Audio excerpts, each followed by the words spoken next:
ladies and gentlemen, I'm Shruti Mishra and I welcome you all to the first state chapter of this very special initiative.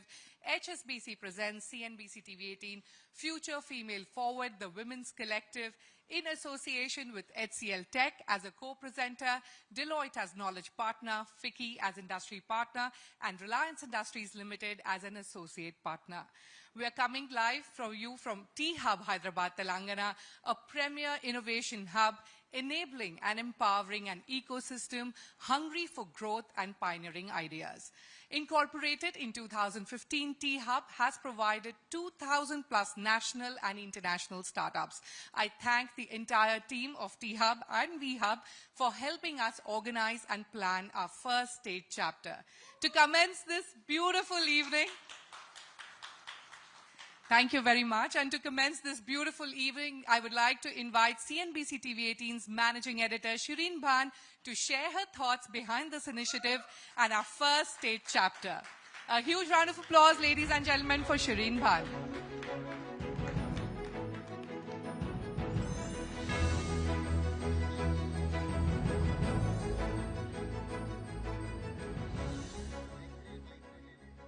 Gentlemen, thank you so very much for being here with us at the Future Female Forward chapter here in Hyderabad. We cannot tell you how special this moment is to us, how special this evening is to us.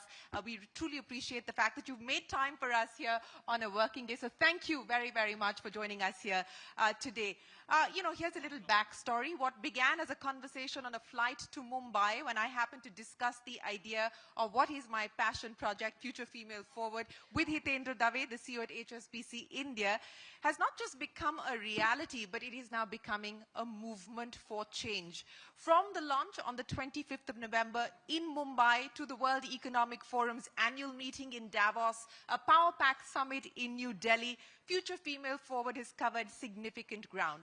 Our team of reporters have traveled to different locations, visited factory floors, driven with female delivery partners, spoken to CEOs and founders, bureaucrats and policymakers to see what's working, what's making an impact, and what needs attention. Today, we are here in Hyderabad, in the state of Telangana, as it completes 9 years of its formation. The Chief Minister is on record to say that he wants Telangana to be a women welfare state and has announced a series of measures to support women's empowerment and, more importantly, women's entrepreneurship. In fact, the state boasts of being home to India's first state-led incubator for women, the V-Hub. So a big shout out to the folks at V-Hub for partnering with us for this. It's also home to India's first all-women's industrial park. So a big shout out to the women behind the all-women's industrial park. Telangana also is a state which has amongst the highest population of working women in India. So we really did think it would be appropriate to make this our next stop for our dialogue on gender parity and inclusion. Now, we want to also emphasize the importance of why women must be included in STEM education and STEM-driven industries. If you take a look at what the World Economic Forum is saying, globally it's estimated that only 20% of engineering graduates are women, and women are particularly underrepresented in leadership roles. In technology, women comprise about 24% of leadership roles. In fact, if you take a look at the data for India, as per data from the National Science Foundation, while 52% of women are enrolled for science, technology, engineering, and math courses for graduation, only 29% join the STEM workforce. Leadership roles are fewer. At the C-suite level, only 3% of women hold CEO posts in the STEM industry.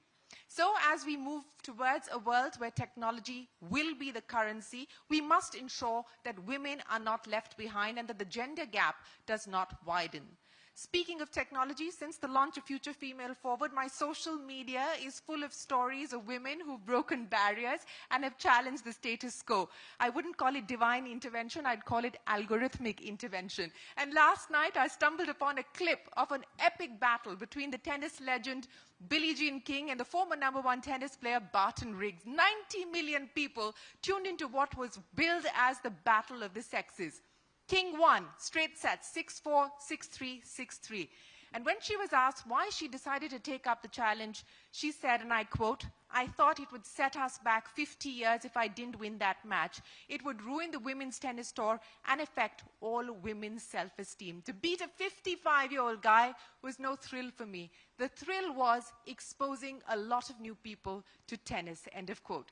So, ladies and gentlemen, the thrill for us at CNBC TV18 is to expose more women to the opportunities that lie before them, to showcase diverse role models and mentors, to create a community of women and men that want to drive change and bridge the gap. That is what Future Female Forward is all about. So once again, thank you very much to all of you, to all of our partners for joining hands with us, and of course a special mention to Surendra Rosha of HSBC. I know that these global trips, when you do your India visits, are tight and jam-packed, so thank you very much for being here, making time to be with us here in Hyderabad. We truly appreciate your support. Ladies and gentlemen, have a great evening, and I will get Shruti back on, and we've got lots of exciting stuff planned for you. Thank you very, very much.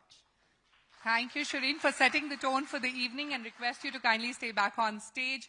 I would now like to welcome our partners on this initiative, Mr. Hitendra Dave, CEO HSBC India, Mr. Shubhrakant Panda, President FICCI, Ms. Deepthi Sagar, Chief People and Experience Officer, Deloitte India, and Rahul Singh, CEO Corporate Functions, HCL Tech, to join me on stage in unveiling the specially curated Future Female Forward Playbook, a guide to the industry's best practices by corporations and case studies highlighting the role of gender in the global economy, depicting progress in attaining gender parity in workforce within the industries, and mapping the journey ahead. If you could all stand in line.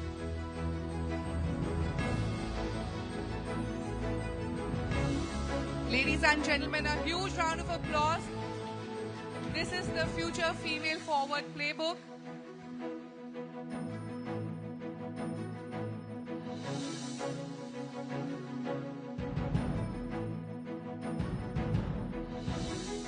Ladies and gentlemen, keep your applauses going.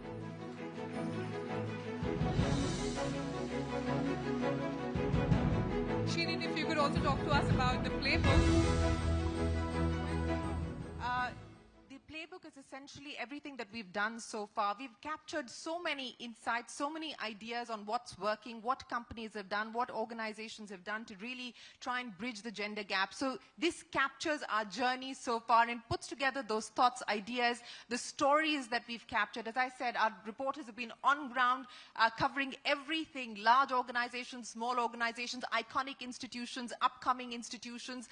So this really captures the journey so far. It also has a digital video link, so if anyone is interested, you can go and watch those stories whenever you find the time. We will, of course, be continuing to add to this as the Future Female Forward movement continues to roll on. All right, thank you everyone for joining us on stage. I'll call you all a little later. Thank you so much, Shireen.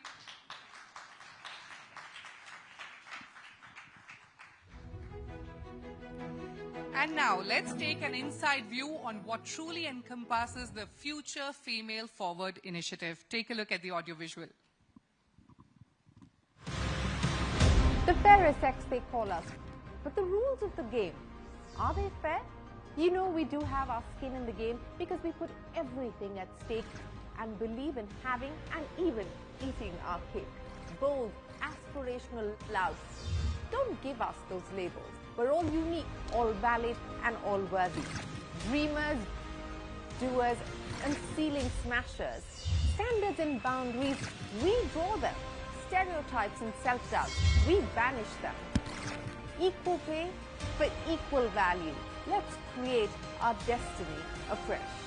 HSBC presents CNBC-TV18 Future Female Forward, the Women's Collective. Ladies and gentlemen, it's time for our first conversation of the day, which is Women Transforming Technology and Life Sciences, where we will address the evolving role of women professionals pursuing careers in STEM, technology and pharma, and the measures taken to close the gender gap in this sector. Now, with India witnessing a demand for a technologically competent workforce, it is essential that more and more women are skilled and encouraged towards a digital future. Let us dive deeper into the very core of these issues and understand how to ensure equal contribution and representation of women in reinventing the ecosystem and how we can focus more on women-led development than development of women. Please join me in welcoming on stage. Please put your hands together for Mr. Rajesh Nambiar, Chairman and Managing Director, Cognizant India. Mr. Naveen Gulapalli, Global Head Corporate Centers and Co-Next GBS Novartis. Mr. Shubhrakant Panda, MD, Indian Metals and Ferroalloys Limited and President FICCI. Ms. Anu Acharya, Founder and CEO MapMyGenome. And Ms. Rahul Singh, CEO HCL Tech. Also Deepthi Ravula, CEO VHub, Government of Telangana. Deepthi Sagar, Chief People and Experience Officer, Deloitte India, and of course Shireen Bhan to take this conversation forward. Shireen, over to you. Thank you very much, Shruti. Well, please take a seat, ladies and gentlemen. It's, I don't know if how many events you probably are part of, but very often you will see a manel, which means that you will see many suited men on the panel and not enough women. So I'm glad that we have pretty much equal representation here today. So that's a great feeling. But let's get started. And Anu, I want to start by talking to you because we were just reminiscing the last time that we were together in Hyderabad shooting for a program that I do, which by the way also turns 21 in June, Young Turks, the world's longest running show on startups and entrepreneurship. Anu was on that program 17 years ago, so congratulations and what a journey you've made. Thank you. And here's what I want to understand from you. Through your own experience, through your own journey, what will it take to get more women, not just to get into STEM, but to take STEM forward as a career? So I think today we are seeing a lot of young women who take STEM as a career. I think we are seeing a lot more drop-off that is there at the senior leadership levels. And I think there are several reasons for that. But at the same time, I think we can increase the number of people who are going in. So compared to when I was going to IIT, for instance, to now, I think we've definitely seen an increase in the pipeline of women who are coming into the colleges in the first place. But I think the thing has to start even before that, right? How do we get young children to be excited about these areas? And I remember my dad was a scientist, and I think for us, 3 of us girls and a brother, all of us got very excited about STEM, right? So I think it has to start from the time when you are a child. But at the same time, I think when you're looking at senior leadership positions, I think multiple things matter, right? One is, are we recognizing them? Is there a bias, inherent bias that comes in when people are recruiting? And I think now with AI, maybe people can use... I was expecting that. I was expecting that. Like everything else, AI is going to be the answer to this problem as well, the bias problem. Correct. No, it can be an answer. It can be a problem as well. But I think that one of them is a bias, right? So when we look at, MapMyGenome is very purely a STEM company, and we have pretty much equal representation, and actually initially had a lot more women than men. And I think part of that problem is that always likes to get more people of their kind. So I think if you want to remove the bias, we have to look at it as saying that, can we stop looking at people we like to bring on board who are like us, but to bring in people who are not like us? Yeah. And I think if you want to remove that bias, that has to be done in a way where people don't think about that as a problem. And I think that is a starting point for a lot of problems that start off, right? Whether it's recruitment, whether it's leadership or others. The second is also, can we change the conditioning in terms of, when women don't speak up in meetings, can we force, sort of encourage them to speak up, not force, but sort of, get them to speak up.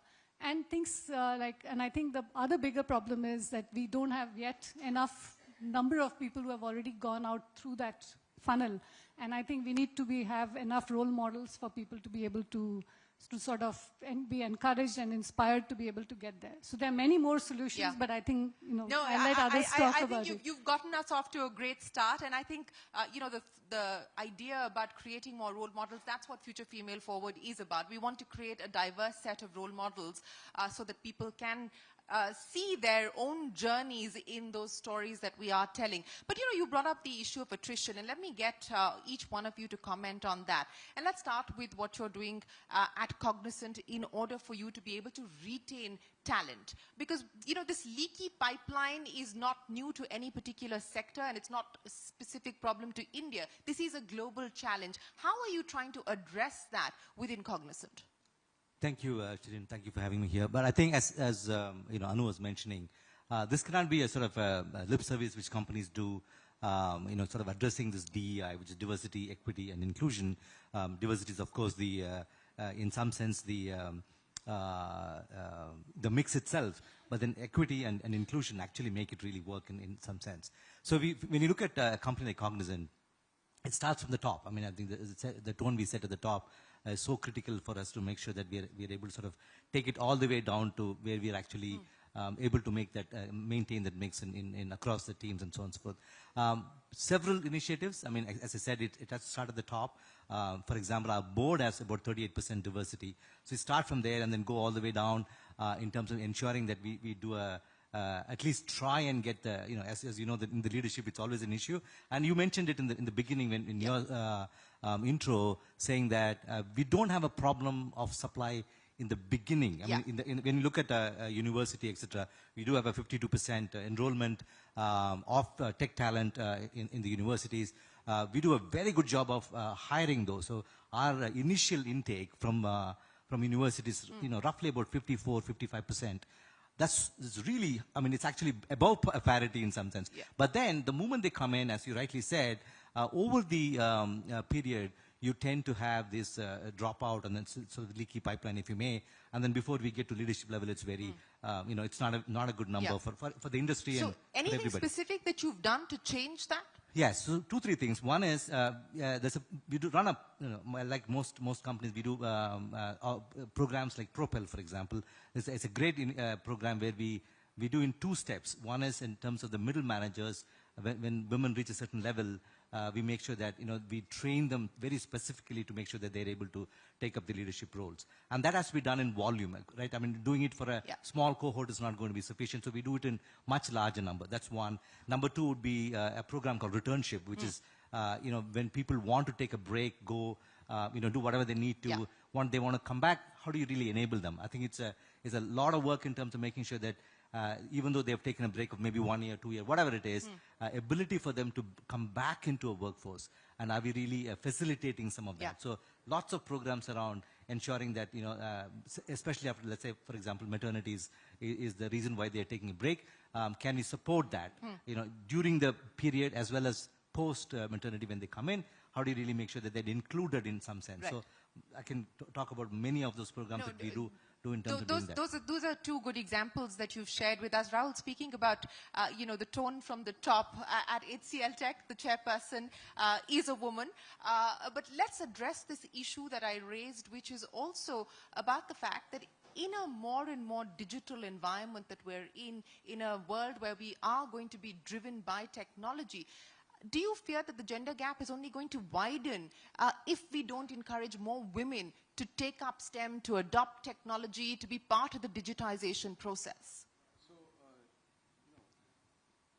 first of all, is my voice being heard? Yeah, it's fine. So first of all, it's very important to note that, when women come into the workforce, you need to make sure that they stay for a longer period of time. And one of the things that we do additionally is that, we've identified women leaders who become like go-to people, right? Who become role models. You may call them role models. And we encourage other people to emulate them in terms of, growth, career paths, etc. And we also have programs which are there for women, which enable them to see the path forward. We've got programs like Stepping Stone, Ascend, etc., which encourage people to stay longer term with the company. I think another important thing we do is that we've identified what you may call as the marquee jobs in the company. Right? Okay. So, for example, a sales job is a marquee job because it's seen as a kind of taking the company forward. Some of the jobs which are for principal architects, etc. Again, jobs which enable the company to take it forward. We encourage women to go into these jobs, right? So therefore, what happens is therefore women see themselves not only as contributing to the masses of the people in the company, but also see themselves as, and have career paths towards marquee jobs within the company. So that's one thing we do to make sure that women stay with us for longer. Now, coming to your question on digital divide, right?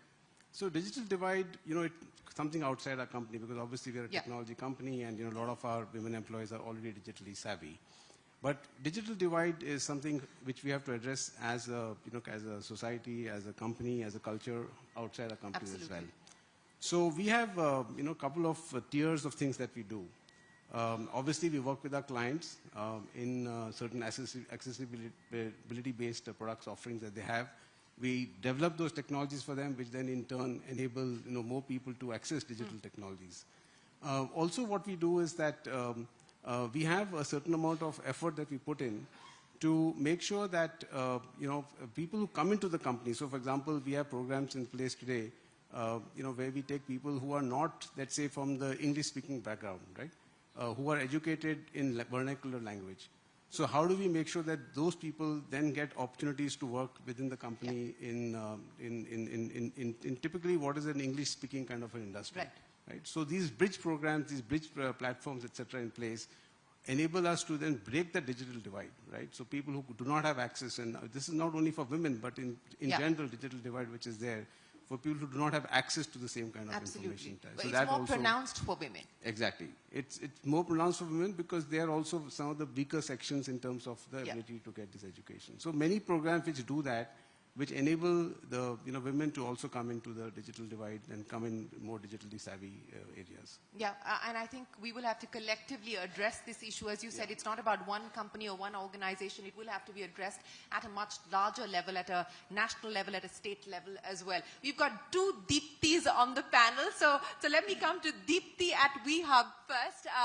Because, as we've been pointing out, that WeHub is India's first state-led women incubator. Now, Deepti, take me through the journey so far. When we talk about women, we end up talking about women's empowerment. We very rarely talk about women's entrepreneurship. And I want to change the conversation to that. What has the experience been at WeHub? It's a very interesting question, and it's the first time I've actually been asked that, because many times when I tell somebody that I work at, I had WeHub, the first thing is, oh, you're empowering women. But one of the things that through WeHub we've been trying to do over the past 5 years is to consistently go and take the conversation from empowerment to enterprise creation. Because the more women, when we talk about role models, right, each of the speakers before me have spoken about role model creation. So to have more women entrepreneurs, or entrepreneurs in general, we need to have more entrepreneurs who are actually creating jobs, who are creating enterprises. And that's been the journey of WeHub. We have created more than 2,328 women entrepreneurs, and each of them has created an average of 2 jobs at least.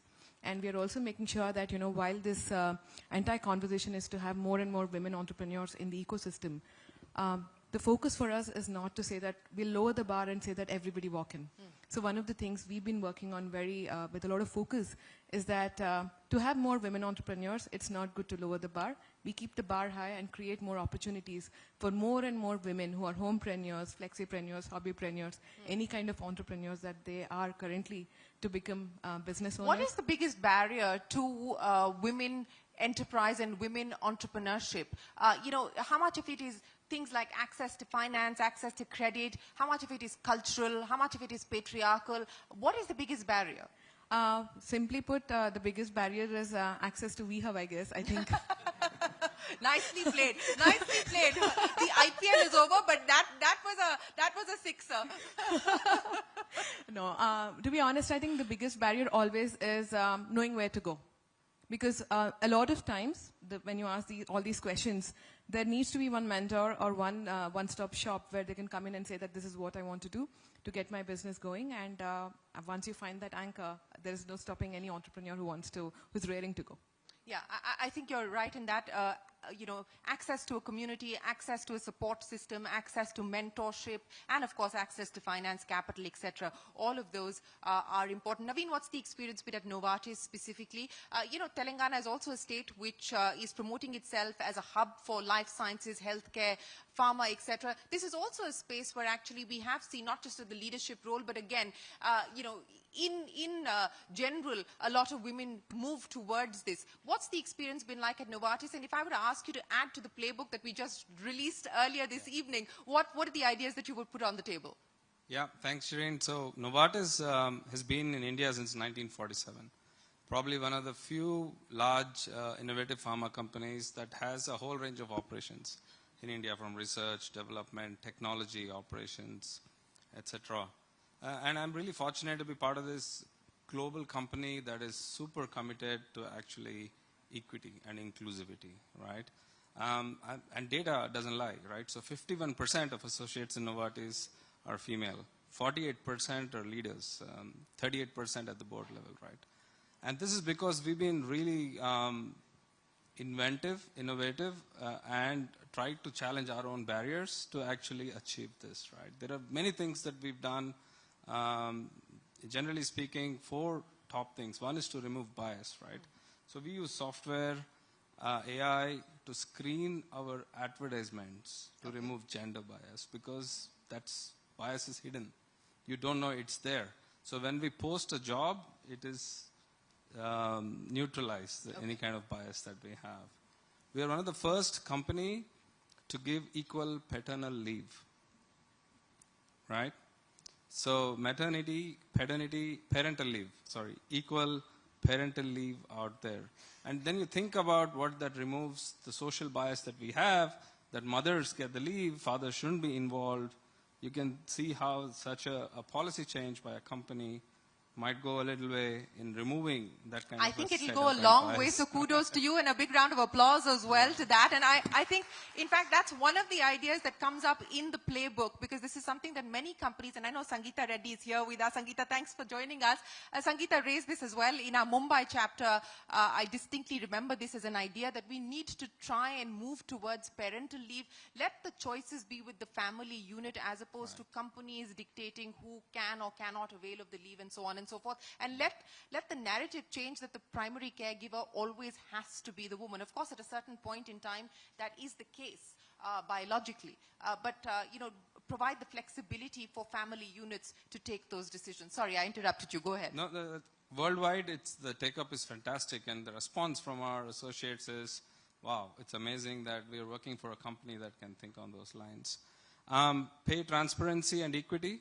And this is, again, I always believed that, everyone earns their worth and over time you improve, but actually I had to change my own beliefs, because there is really a bias and inequity in pay that creeps in without your knowledge when we looked at data. We've done this worldwide, we looked at it in India, we looked at it in all the countries. There is pay inequity. So over 3 years, we've really addressed the issue and brought it to a completely same level across the world for any gender, let it put it that way, right? So. Deepti, let's pick up on that last point about pay inequity. And as Naveen said, that culturally it is an organization that nurtures meritocracy, that nurtures a gender-neutral environment, yet they've seen inequities creeping in. What is the data telling you? And I know Deloitte has been doing a lot of work on this front. While progress has been made in some aspects, we have a long distance to go. What does the data highlight at this point in time? Right. So, Shireen, what data says, if I just see in terms of the gender pay equity and the various researches that are done there, right, we definitely see, it is said that, there is a gap, right? Women typically tend lesser. But if you look at the root causes of it, right, it will take some time, because this is driven in the history, right? It has taken, women started late, right? Today, most of the women, right, like we said, 38% in board representation, 62% is still men. So when you look at a gender pay equity, because our average, right, the overall size is lower, even if you apply the same principles of merit and everything else, when you look at it at a macro, at an average level, it does come down, right? And we at Deloitte, we encourage people to say, a number, right, does not represent anything. You need to look at what are the principles behind it. But there are organizations who are doing significantly a lot more to bridge that gap. So there is a lot of, as you said, everybody said that there is AI and technology being used to reduce that bias, to ensure that there are specific programs that women perform well, right, and move forward. So that is something that we are seeing significantly. The other thing that we are seeing now is that organizations are significantly doing is, if I just apply human-centered design and, Maslow's hierarchy, the first 3 are pretty much table stakes, right? That's what every organization has to do. We call it diversity 1.0. Yeah. Now it is, inclusion 2.0, which, how do you encourage women and how do you play on their self-esteem and self-actualization? So instill ambition when they're very young. So which is, like we go to interiors of tier 2, tier 3 and 3 or 4 cities, right? Look at engineering colleges and pick bright students from there. Get those women there, train them so that they don't make career as a secondary choice, but that's a lifestyle choice that becomes, right? When they're in the middle career, demonstrate care. So we have a flex program with 9 dimensions of flex, right? It could be on skill, it could be on time, location, how you work through. So we adjust our pace towards them than asking them to adjust pace to us. So that is something which is significant, right? And the third biggest thing that we've started playing with data is now there's diversity within diversity.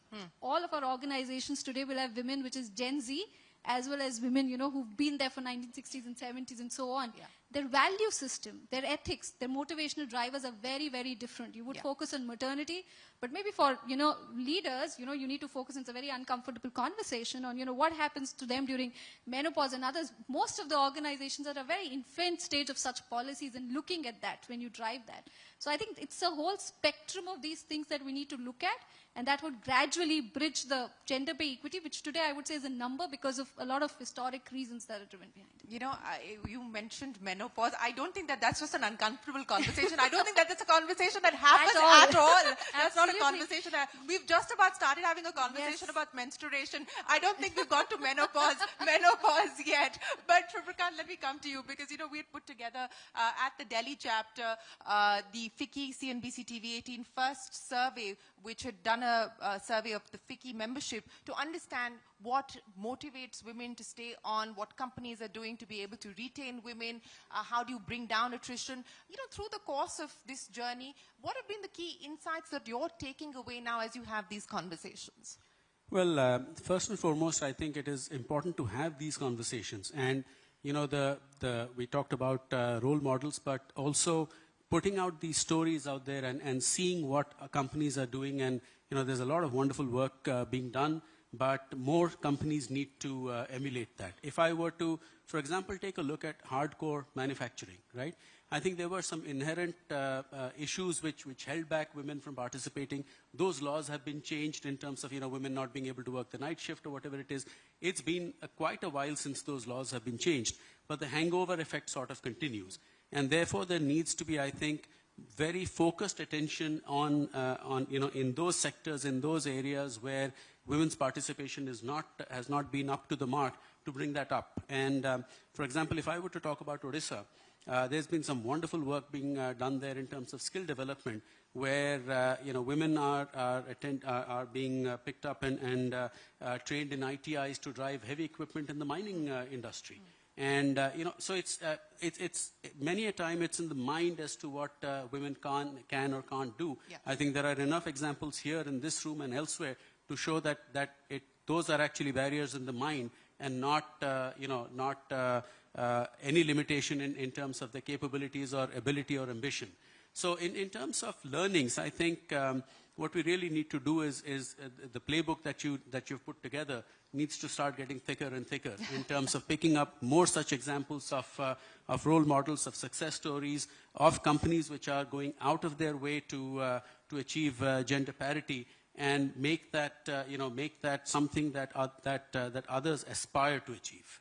No, you're absolutely right. And yes, we do intend to make that playbook thicker and thicker. It'll be a couple of pages thicker, I would imagine, I would reckon, at the end of today's event.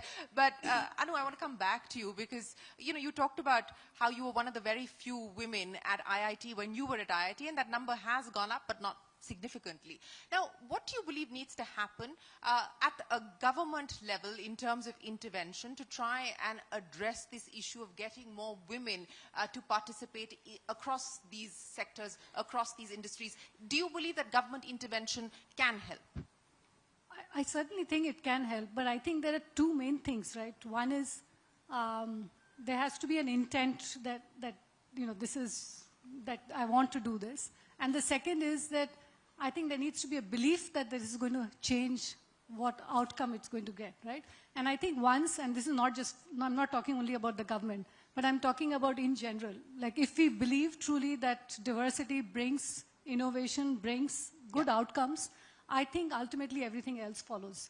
And I think that's where the bigger challenge is, right? Like how do you make sure that when you are getting to more people to be able to do that, are you doing that with the with the belief that that is what is going to give you, right? And I think in order to do that, one, of course, there are obviously the equal opportunity or the affirmative action sort of plays that are there. Yeah. But I think the bigger thing would be that, I'm certainly not of the opinion that we need to have separate universities for women and others, because ultimately we are all competing in the same world, right?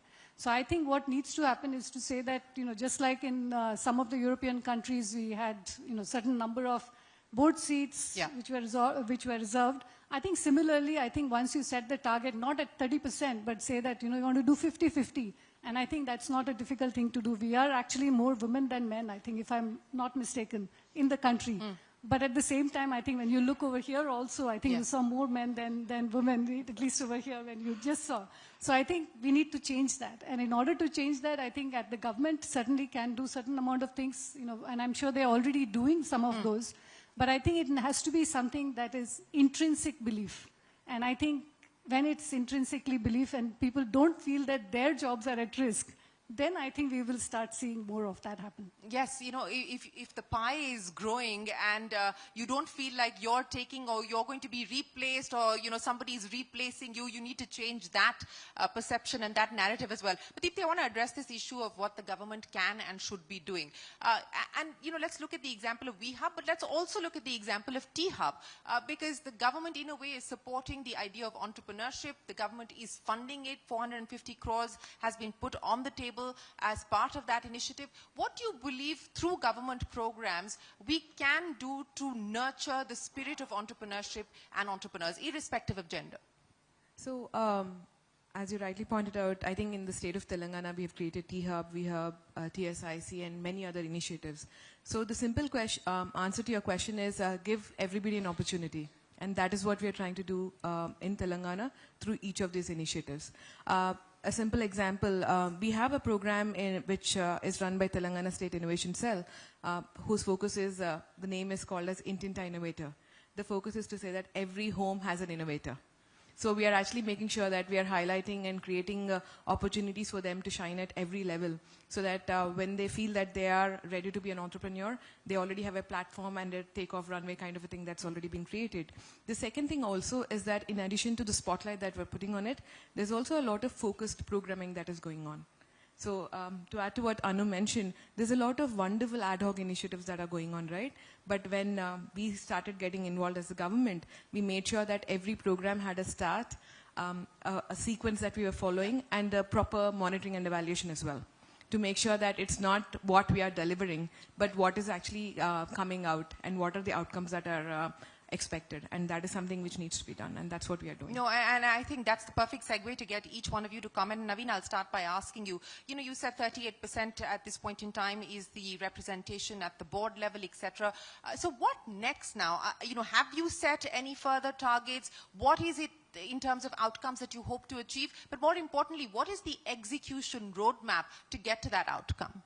Yeah, I think, well, globally we are at 51. In India, we're still at 38, right? So we've been improving from 30 to 38. We nearly have 10% of the global company in India. So it's really important for India to actually measure up to global standards, right? So we aim big. We are trying to be 50-50. And it's an uphill task, changing bias, getting more inclusive, getting more transparent, and being really concerted and deliberate. So I think the recipe is to be bold. It's not to be incremental and put out targets to people 1-2% extra. I think it's really... What is the bold target that you've set? 50-50. I think absolutely 50-50. By when? Well, I wish it was in my control entirely. Yeah, in a few years. In a few years, 2030?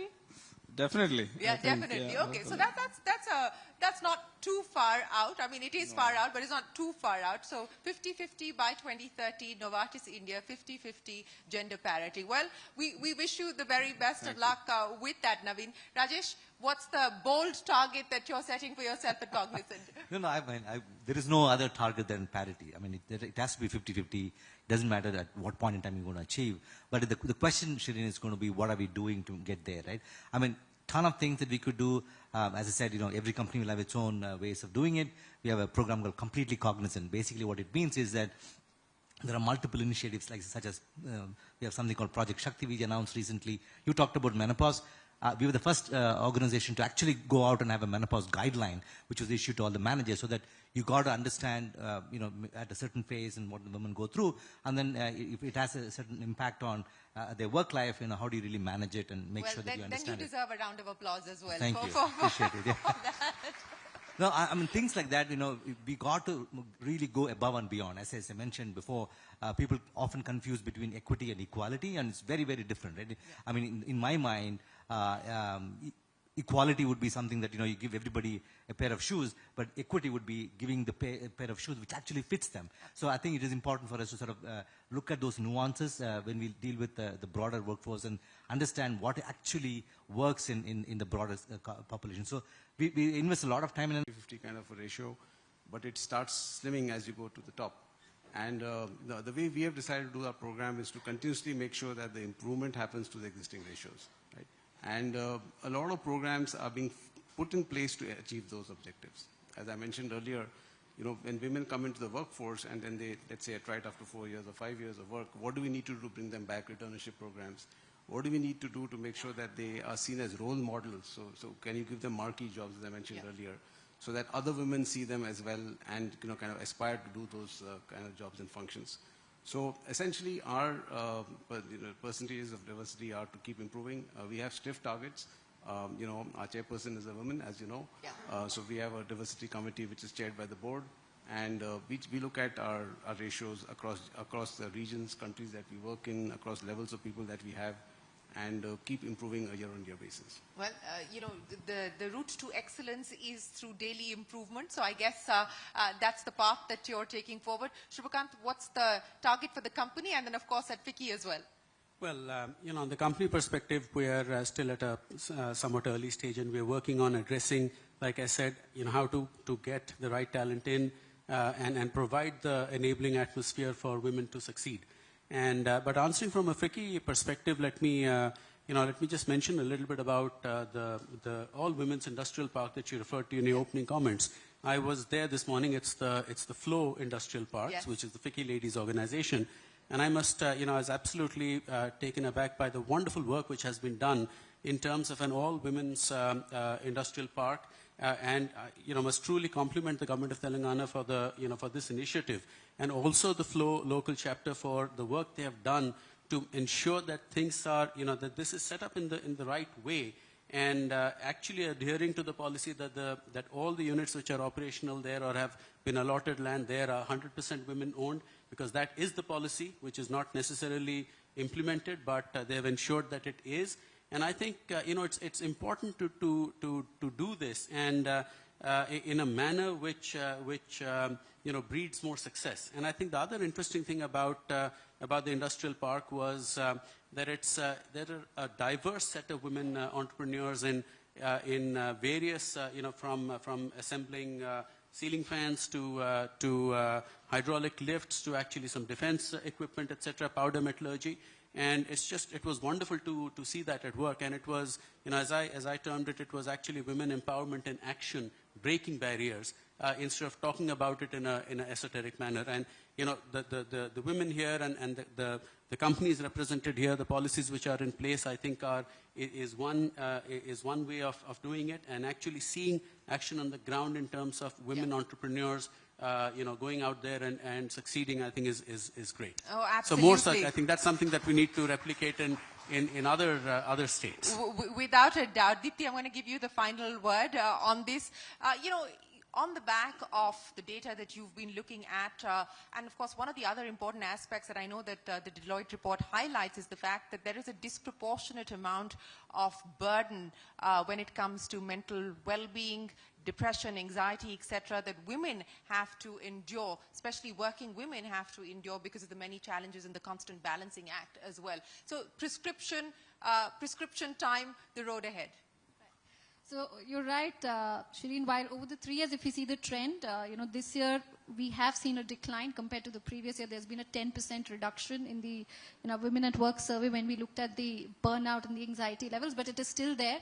And one of the key elements we saw that of is only 15% of the women said that the child care and the household responsibilities are shared. 70% actually said it's primarily their responsibility even though they're working. So obviously that leads to a huge issue. So I think the prescription there is, I think, twofold. One is we are encouraging women. So one is the flex. A lot of flex has been embraced as to where in terms of location, but not when. And I think that is very important part of flex that we are looking at to say it is not just that you're working from home, but maybe also the timings. You know, it doesn't have to be a 9 to 5 sort of a thing. And how do we really pace that? Giving them a connect, giving them a peer group, because a lot of them, especially tech, women in tech, they don't come to office, they sit at home and work. But how do you connect? How do you find that peer group where you can work through? Clear executive sponsorship from the top, our exco and everybody, they sponsor, they mentor few women and ensure, and having more role models. Today, 42% of our eligible women are in leadership roles in Deloitte. But that overall quota of eligible women obviously has to increase. And I think that's what, making more role models, giving them that connect, I think that's what really will take the road forward. Well, that is the perfect note to end this conversation on. Deepti, thank you to the two of you for joining us as well here this evening. Anu, many thanks. Rajesh, thanks. Shubhrikant, thanks so much. Rahul, thanks very much. And of course, Naveen, it's been an absolute pleasure. Thank you very much for joining us here to take us through what you're doing individually, but more importantly, what you believe we can learn from. Thank you for sharing your experiences here with us. Ladies and gentlemen, a big round of applause for our first panel this evening.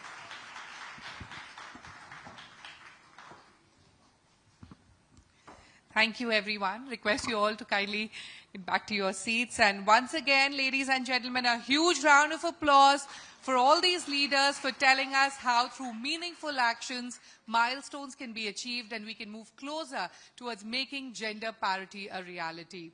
And of course, on this note, we showcase one such story of breaking stereotypes, ensuring equitable women representation in the workforce. This story of Green Cell Mobility's all-female intercity bus, a first of its kind. Take a look.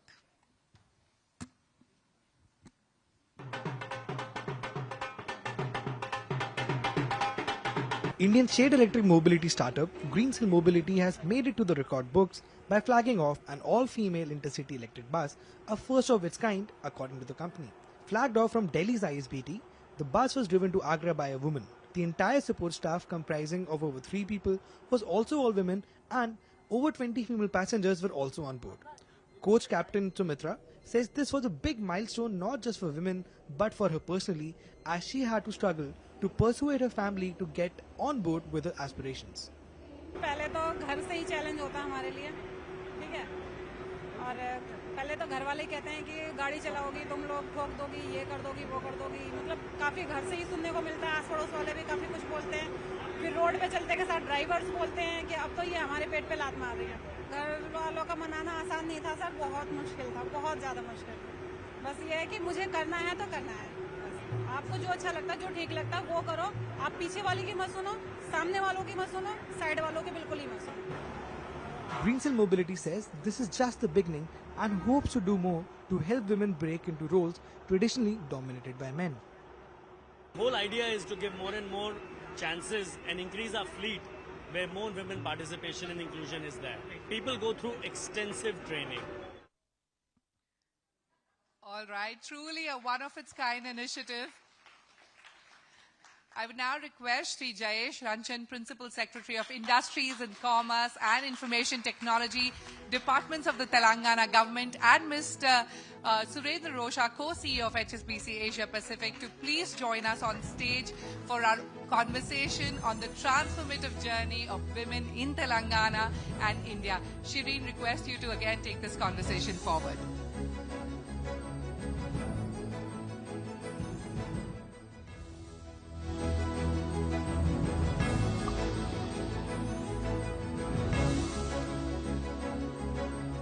Well, once again, Mr. Ranjan and Surendra, many thanks for joining us here today.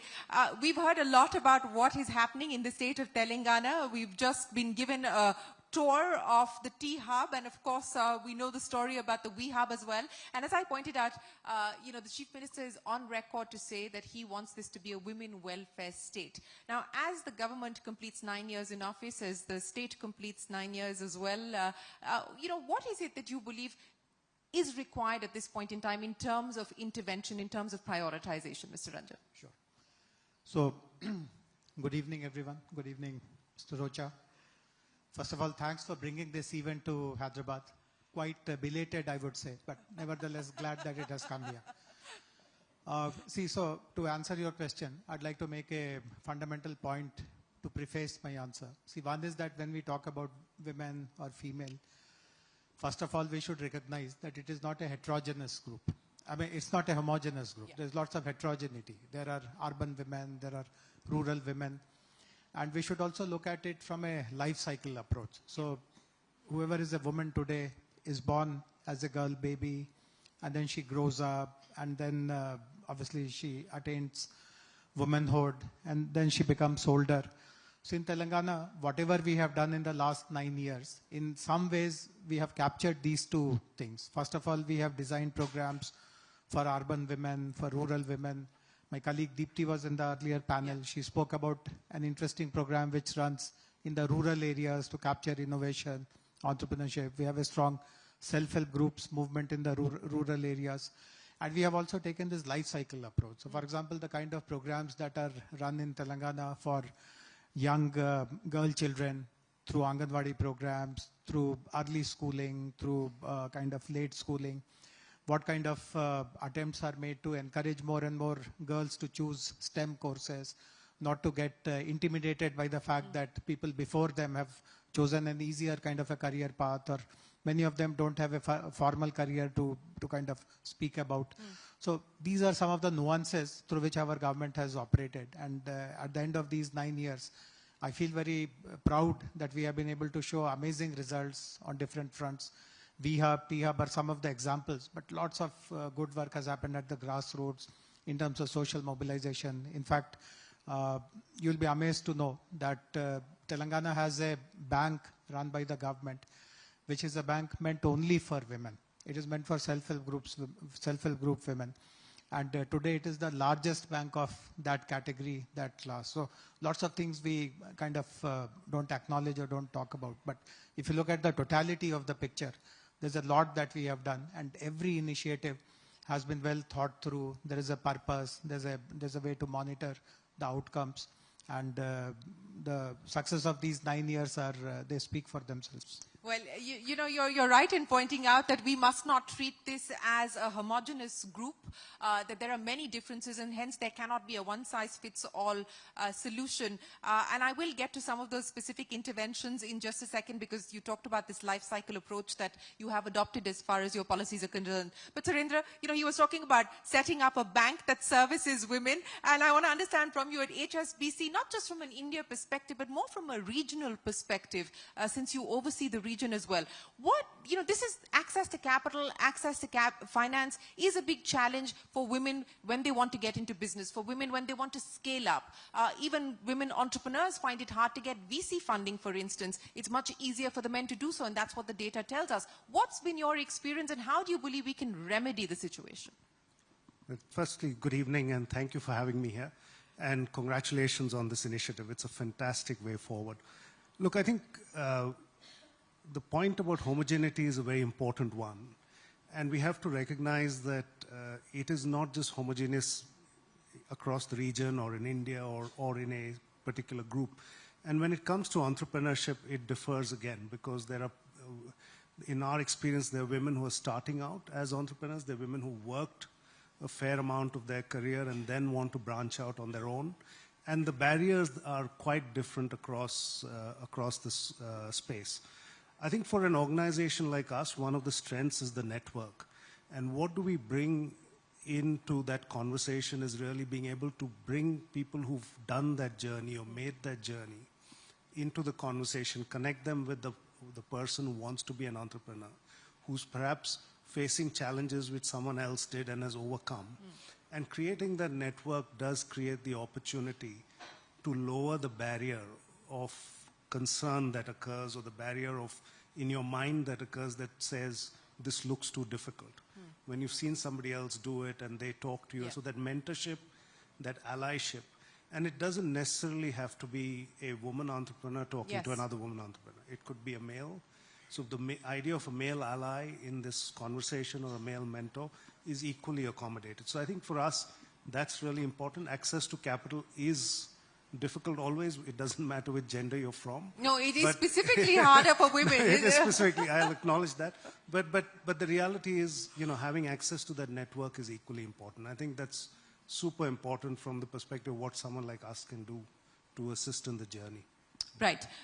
Mr. Ranjan, you talked about several of the measures that you've undertaken, both for urban as well as women in the rural parts of the state. If I were to ask you about outcome, because you said that you are monitoring outcome, what has been the most successful program or most successful programs? And as you now look forward, where do you believe government capital, government resources need to be put in? So, I'm sure you would have heard of this. Because we are completing 9 years, we are entering into the 10th year. Lots of information about how the state has performed in these 9 years is flowing out. One of the most significant achievements has been the phenomenal rise in the per capita income. The state's per capita income from what it was in 2014 and what it is now has risen by 130%, more than doubled. So a significant part of it has been contributed by women. And that has happened because we have taken lots of efforts to mobilize women at the grassroots into very strong receiving mechanisms. See, governments typically all over the world, all over the country are considered to be welfare oriented. I mean, the tendency is to start giving this, giving that, but not much attention is paid on who is there to receive whatever you are giving. And if that receiving mechanism is not strong enough, whatever you are delivering from the top will not be optimally utilized. Right. So that effort has been done in Telangana, forming self-help groups, strengthening self-help groups, building their capacities. And today, as I mentioned, we have a bank for them to cater to their consumption requirements, the productive kind of projects that they may like to follow. So that has been one of the most significant achievements, that you have created a whole new opportunities for rural women who erstwhile, it's not to say that they were not contributing anything, even if they were looking after agriculture, farms and home-based activities, they were still contributing to the welfare of the family, to the society, to the economy. But their productivity has increased manyfold today. And this is one very important intervention I would say that we have succeeded in. And there are lots of urban interventions as well. You spoke about VHub, you spoke about the industrial park in the earlier panel. Those are good examples. But I would still feel that if you look back at these 9 years, the work that has happened in the rural areas is far more significant, but not really much talked about, much written about. And that is something which I would like to really get corrected. Okay, well, we'll do that here on this panel. But Surinder, I want to address the issue that we just heard from Mr. Ranjan about that the per capita has seen a significant increase, and largely on the back of the fact that you've actually got women to, in a sense, achieve their potential, or women to contribute to growth as well. Now, when we have these conversations, and a lot of people continue to argue that why do we need to focus on this? Why does it even matter? Now, this is a great example of why it matters. When you speak to your clients, when you speak to your leadership, etc., what is the narrative that you're selling when it comes to diversity and inclusion? So there's a whole lot of research that talks about why being a more diverse, more inclusive organization makes you better, it makes you more productive. But if you just take simple statistics, in the G20 countries, if we were to increase female participation rates, we would add approximately 5.8 trillion to the GDP over the next 5 to 6 years. So I think these are real numbers. And when it comes to enterprises that work in the ecosystem in many of these markets, they recognize this. I think also what's really important is, from an India perspective, is we have a young population. There are more people joining the workforce or being eligible to join the workforce than ever before. And if you look to nations that are aging, you realize that one of the gaps many of them have is they don't have enough participation by women in the workforce to overcome what the aging population is now creating. So we have a real opportunity to set a base, a trend. And I think this is a conversation that is increasingly happening in a number of the boardrooms where when we look at our India business and we say, what more can we do? And it can't be something we've done elsewhere. We've got to do it for India here. Yeah, I would imagine that you will have to customize solutions specific to India. But, you know, speaking about conversations in the boardroom, what's the conversation at HSBC? The previous panel was setting bold targets for individual companies, and we had their leaders raise those here with us. What's the roadmap for HSBC? So look, we got to 30% in our senior leadership globally in 2020. We want to get to 35% by 2025, and we want to keep improving that till we get to the parity number. In Asia, we are closer to 39, but at a global level, we are currently at 33. So there's work being done, but I think ultimately it's not just about the senior leadership. One of the things we've recognized, for example, here in India is that women leave the workforce at a point in time in their career because they want to focus on family or they want to focus on other obligations that they may have, and then they look to come back. Now, certainly in banking in the past, there wasn't a career path back in. Now, the team has put together a program called Power to Her that brings that ability now to say, if you've taken a break and you want to come back, we want you to come back with us. How do we facilitate that? And I think it's these kind of interventions that have helped us continue to get towards that parity number. You know, Mr. Ranjan, Telangana is one of the states that has encouraged women, but also created, you know, space for women to operate and feel safe to operate. And it has amongst the largest working women population. Now, this is a problem, right? Safety, security, transportation, especially access to good quality public transportation, safe transportation. You know, what can the state do in terms of this kind of infrastructure to ensure that women find an enabling environment to be able to access work? But before that, can I also add a comment to this point which is being discussed on how do you increase representation of women in the boards and in executive leadership? So I appreciate the point which was made by the Deloitte Deepti in the earlier panel about increasing the pool of women. If the pool increases, then obviously it becomes easier to pick the best and the brightest amongst them and raise it to 50% or even more. And that is where I believe the government has a very important responsibility. And that is again something that we are doing pretty well in Telangana. So again, to share the interesting data point with you, Telangana today has the highest number of residential schools for girls per capita in the country. And the possibility of giving very high quality education, motivating the students in those schools about proper career paths. And these are largely government or a mix? These are all government. These are all government. And also we have been very conscious of the fact that there are underprivileged families from the Dalit communities, from the minority communities, whose educational track record is very low. I mean, their previous generations have never been to school, so these would be first generation learners. So if children are from that background, there is very little home support they get about their education, and the residential school becomes therefore the only place where they can be given proper mentoring, proper nurturing.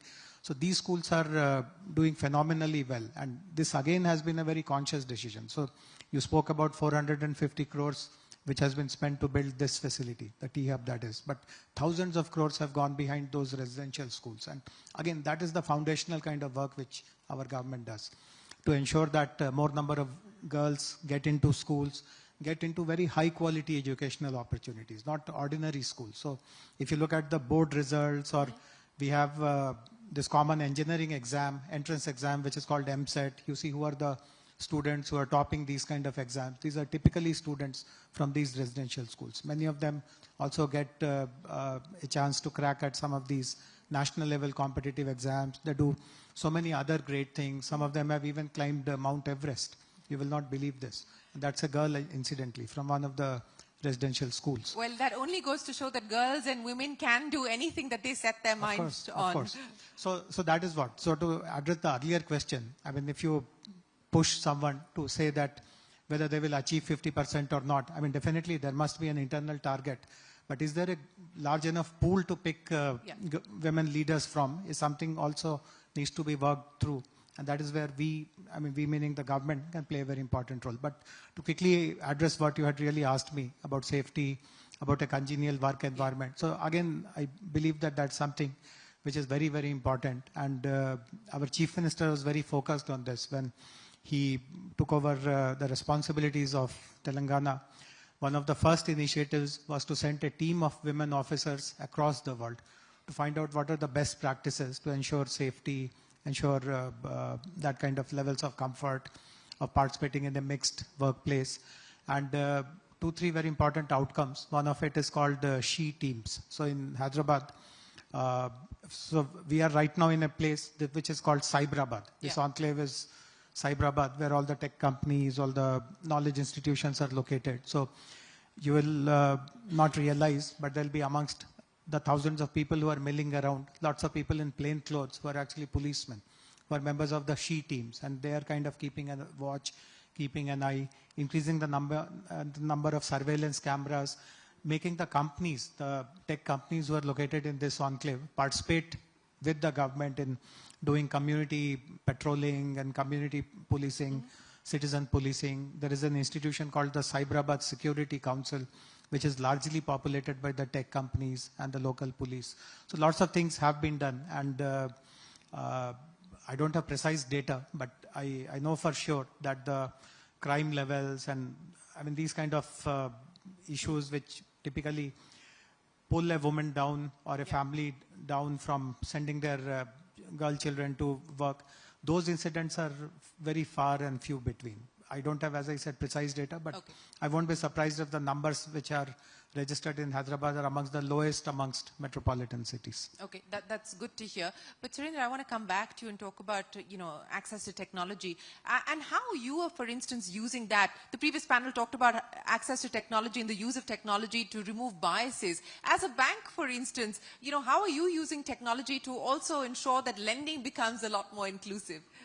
Well, I think increasingly technology is the backbone for lending decisions, right? Whether it is looking at the history of the person or the entity that's looking to borrow, or for a variety of other factors that we take into account. So technology certainly is the backbone. Now, how do we think about making it more diverse or enabling female participation, particularly as entrepreneurs? So we have set up a fund that is entirely focused on female entrepreneurs, which is circa about $1 billion in terms of funding the effort. But what's more important is we are learning from those interactions on how we can improve the decision making for future funds or future investments that we make or lending decisions that we make. So there is a need to be iterative. There is a need to recognize your blind spots, because there are blind spots, and we need to constantly look out for that, and that's what we're using technology for more and more. How much of the 1 billion is allocated for India and women entrepreneurs in India? I don't have the data with me at the moment, but India is part of that process. Okay, that's good to hear.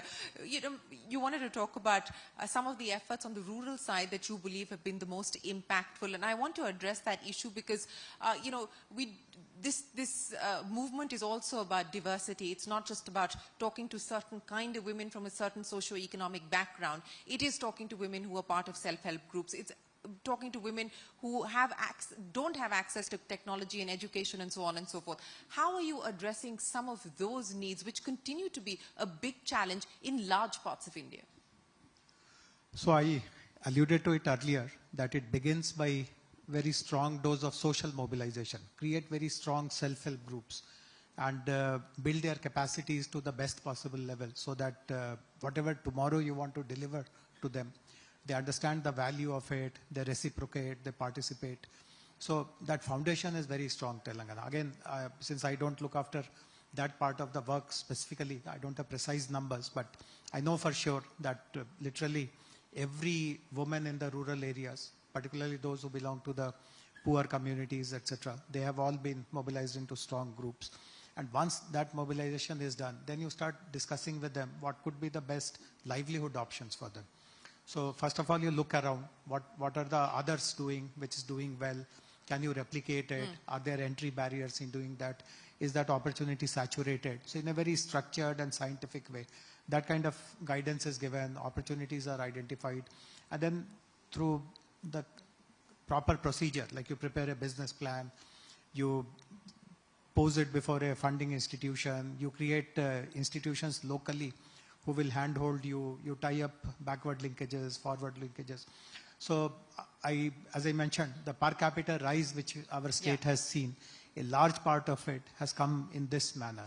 If we do an exercise to quantify, I'll not be surprised at all if you see a very high figure, a very high proportion behind that per capita rise in that state being contributed by women and their self-help groups and their economic enterprises and business activities. Okay, so let me end by getting both of you to commit to the priorities that you're intending to focus on, and I'll start by asking you, Surendra, what does the roadmap for you look like? Are you tying yourself down to any specific targets or any specific outcomes?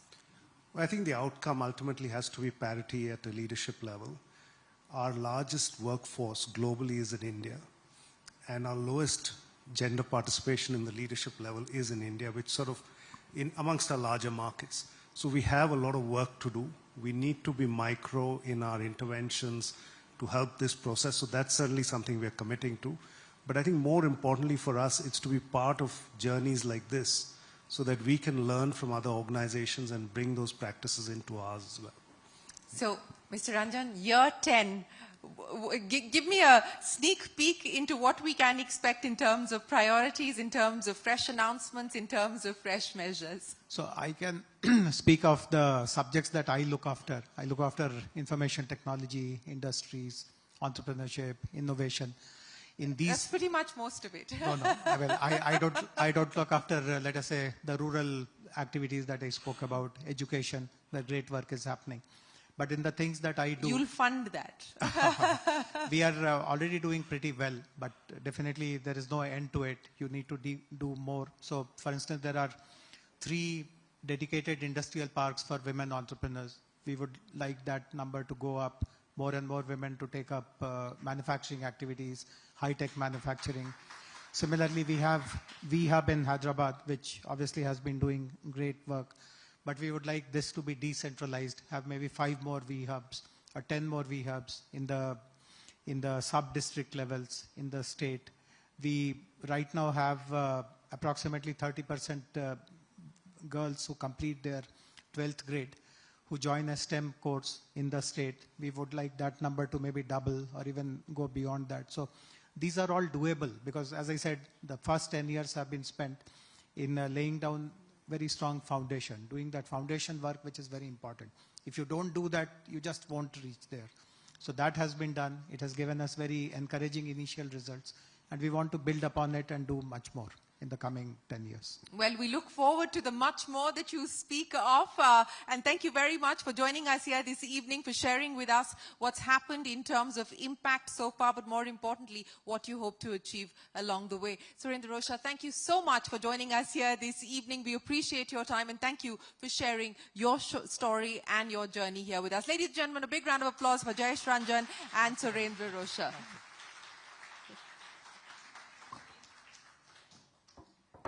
Thank you, everyone, for this insightful conversation on the key enablers for a holistic development that has made major strides that need to be made in attaining gender parity. We now have a very special felicitation in honoring the women visionaries and pioneers who are playing a significant role in shaping the state of Telangana and helping it in scaling to newer heights. Let's take a look at their journeys.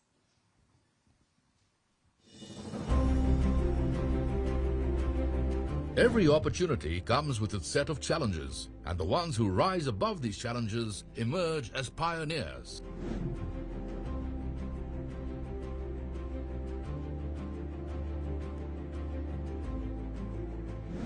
Today, at the Future Female Forward, a women's collective Hyderabad chapter, we have such leaders among us who are creating opportunities for an inclusive ecosystem. Rama Devi Lanka has been instrumental in setting up institutions of excellence in AI, cybersecurity, and e-waste. She has been assisting the government in leveraging technologies to improve lives. Srivalli Krishnan is on a mission to transform agribusiness for farmers. Jyotsana Angara, Ajita Yogesh Reddy, and Vani Subhash are empowering many other women through India's first industrial park. Gulab Singh Shergill has been providing young girls with free cricket training in a small village named Haroki, reshaping the future women cricketers. Future Female Forward is proud to felicitate the trailblazers behind the game-changing idea that is shaping the future of women.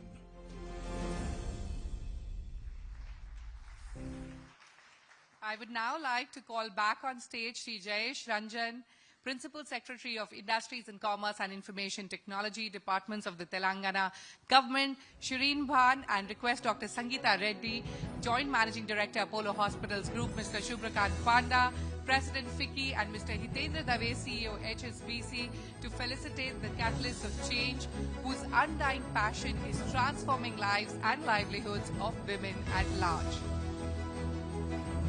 Their grit and determination inspire us every day. These women superheroes are charting the success story of Telangana, opening world of opportunities for fellow women and creating a legacy to follow.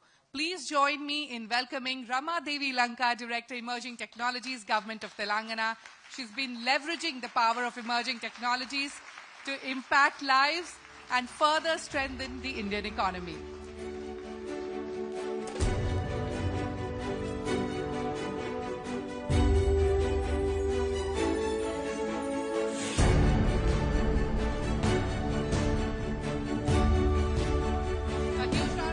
Ladies and gentlemen.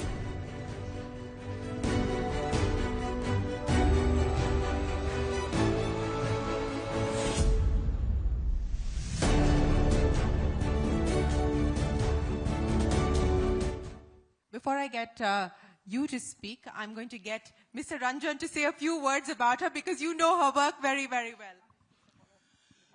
So, Rama Devi Garu is a part of our team. She's a living example of what women can achieve. She looks after some of the most complex emerging technology projects in the government. And I feel very proud of the fact that she is with us.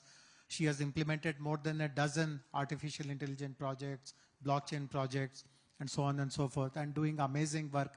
And I feel very happy that she's getting this recognition on such an important platform. So congratulations, Rama Devi Garu. Congratulations from all of us here at Future Female Forward.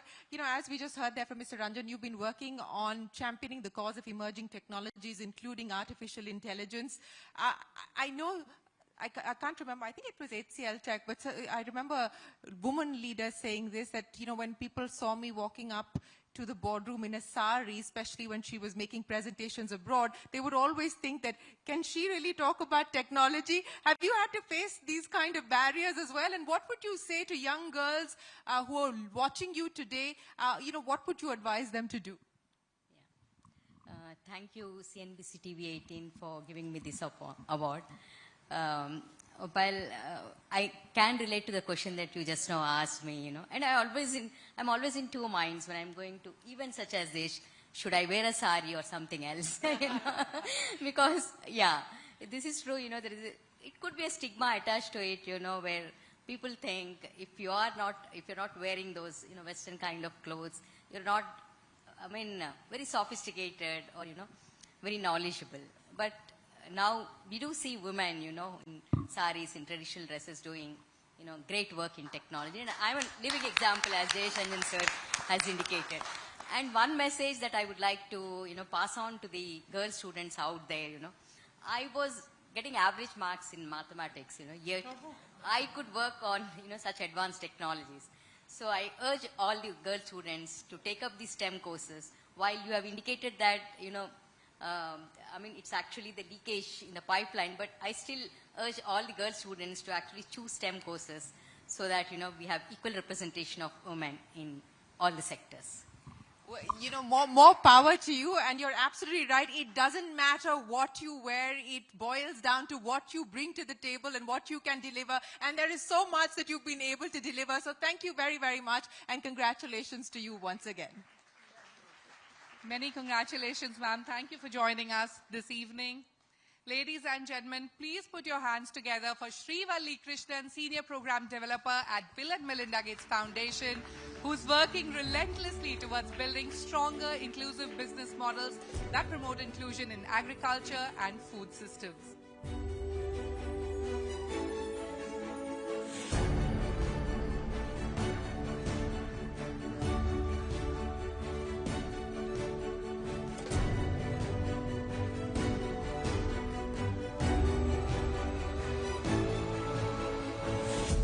Well, congratulations from all of us here on Future Female Forward, and thank you so much for joining us. I want to understand from you, you've been able to achieve so many milestones in your journey so far. What's been the biggest challenge that you've had to overcome? And once again, what is it that you would like to say, not just to other young girls and women who are watching, but to parents who are watching this as well, to spouses who are watching this as well? Thank you so much, Shireen. I would say one of the big challenges in my career was sitting in a room full of men agriculture scientists and trying to explain that being a young person, you can offer both technologies but also solutions to the problems of millions of smallholder farmers who really are the spine of the country. And my advice to both parents, girls, boys, and everyone is don't underestimate the power of agriculture. It feeds you, but it also makes sure that the economy runs.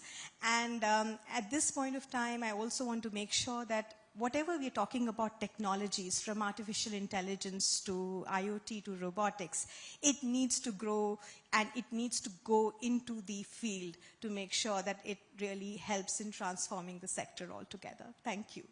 Well, thank you so much. Congratulations once again. And you're absolutely right. We do need to move technology to the farm as well. And we are starting to see that happen, but much more needs to happen. But thank you very much and congratulations. Ladies and gentlemen, a big round of applause.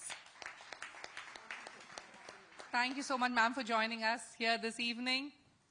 Moving on, next up are the ladies behind India's first fully women-owned industrial park, a flagship project of FICCI Flow Hyderabad, which is 25 women-led and women-owned industries across varied sectors, contributing generously to the development of budding women entrepreneurs. So, ladies and gentlemen, please put your hands together for Jyotsna Angara, Independent Board Director, National Governing Body Member, FICCI Flow Hyderabad, and Ajita Yogesh Reddy, CEO and Director, Hamstech Institute of Fashion and Interior Designer, and National Joint Treasurer, FICCI Flow Hyderabad, on this stage, please.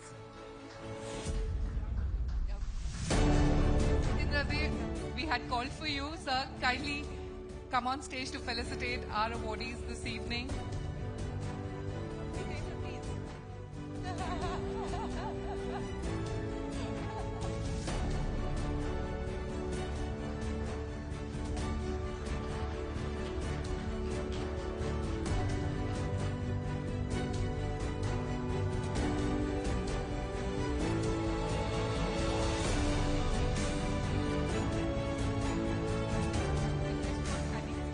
Congratulations. And, what did it take to actually set up India's first women-led industrial park?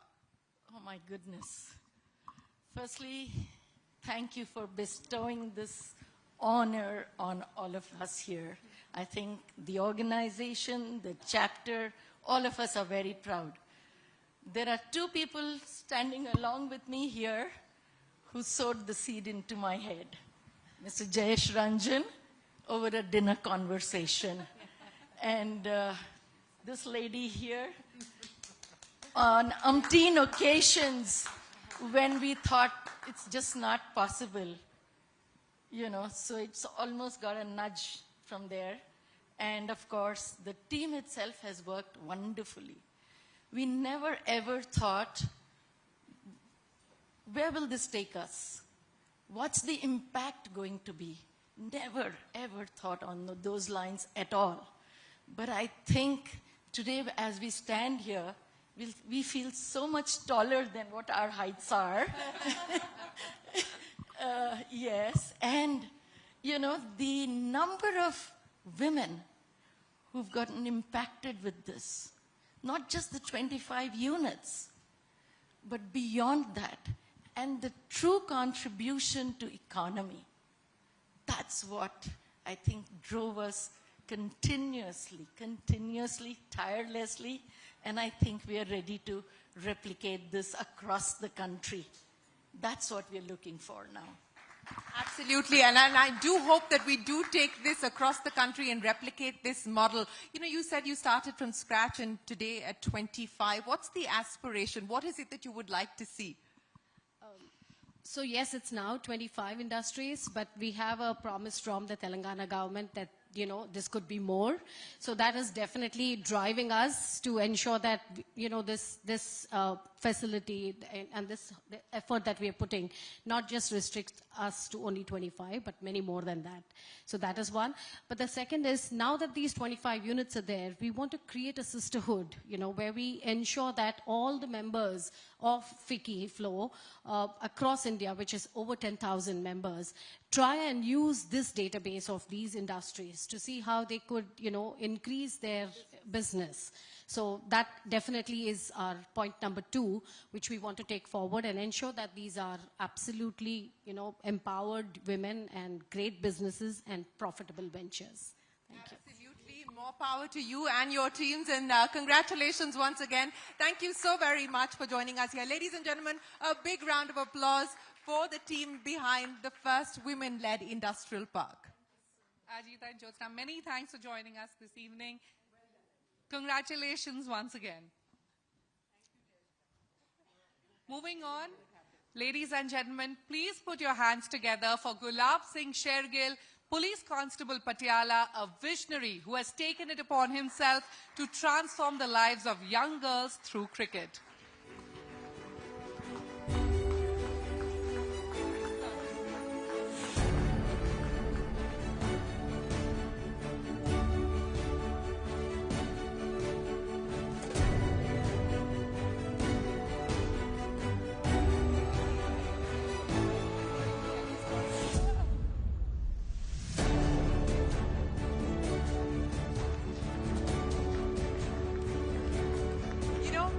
Ladies and gentlemen, we wanted to actually show you that full film because my reporter Shivani Bajaj went to Dharoki village and shot with Gulab and the young girls starting from the age of 6 to 13. He is a constable in the Punjab police. He's using his own money to train these girls. He's taken up 1 acre of his own farmland and created this academy of sorts for these young girls to ensure that they can aspire to be the next Harmanpreet Kaur, the next Mithali Raj. And, you know, it was the most heartwarming story that I've seen in such a long time because these are girls from... We can see the footage you can see the visuals here on the screen. That is him in his village in Dharoki, and these young girls who all aspire to be part of the Indian cricket team, the Indian women cricket team, as they grow up. Gulab Singh ji, congratulations. मैं आपसे पूछना चाहूंगी कि आपने ये अपने बलबूते पे किया, अपने पैसों पे किया, अपने फार्मलैंड पे किया. क्या सोच के आपने ये जर्नी शुरू की? नमस्कार, CNBC-TV का बहुत बहुत धन्यवाद और जहाँ पर प्रेजेंट सभी का दिल से प्यार करते हैं, रिस्पेक्ट करते हैं और धन्यवाद, नमस्कार.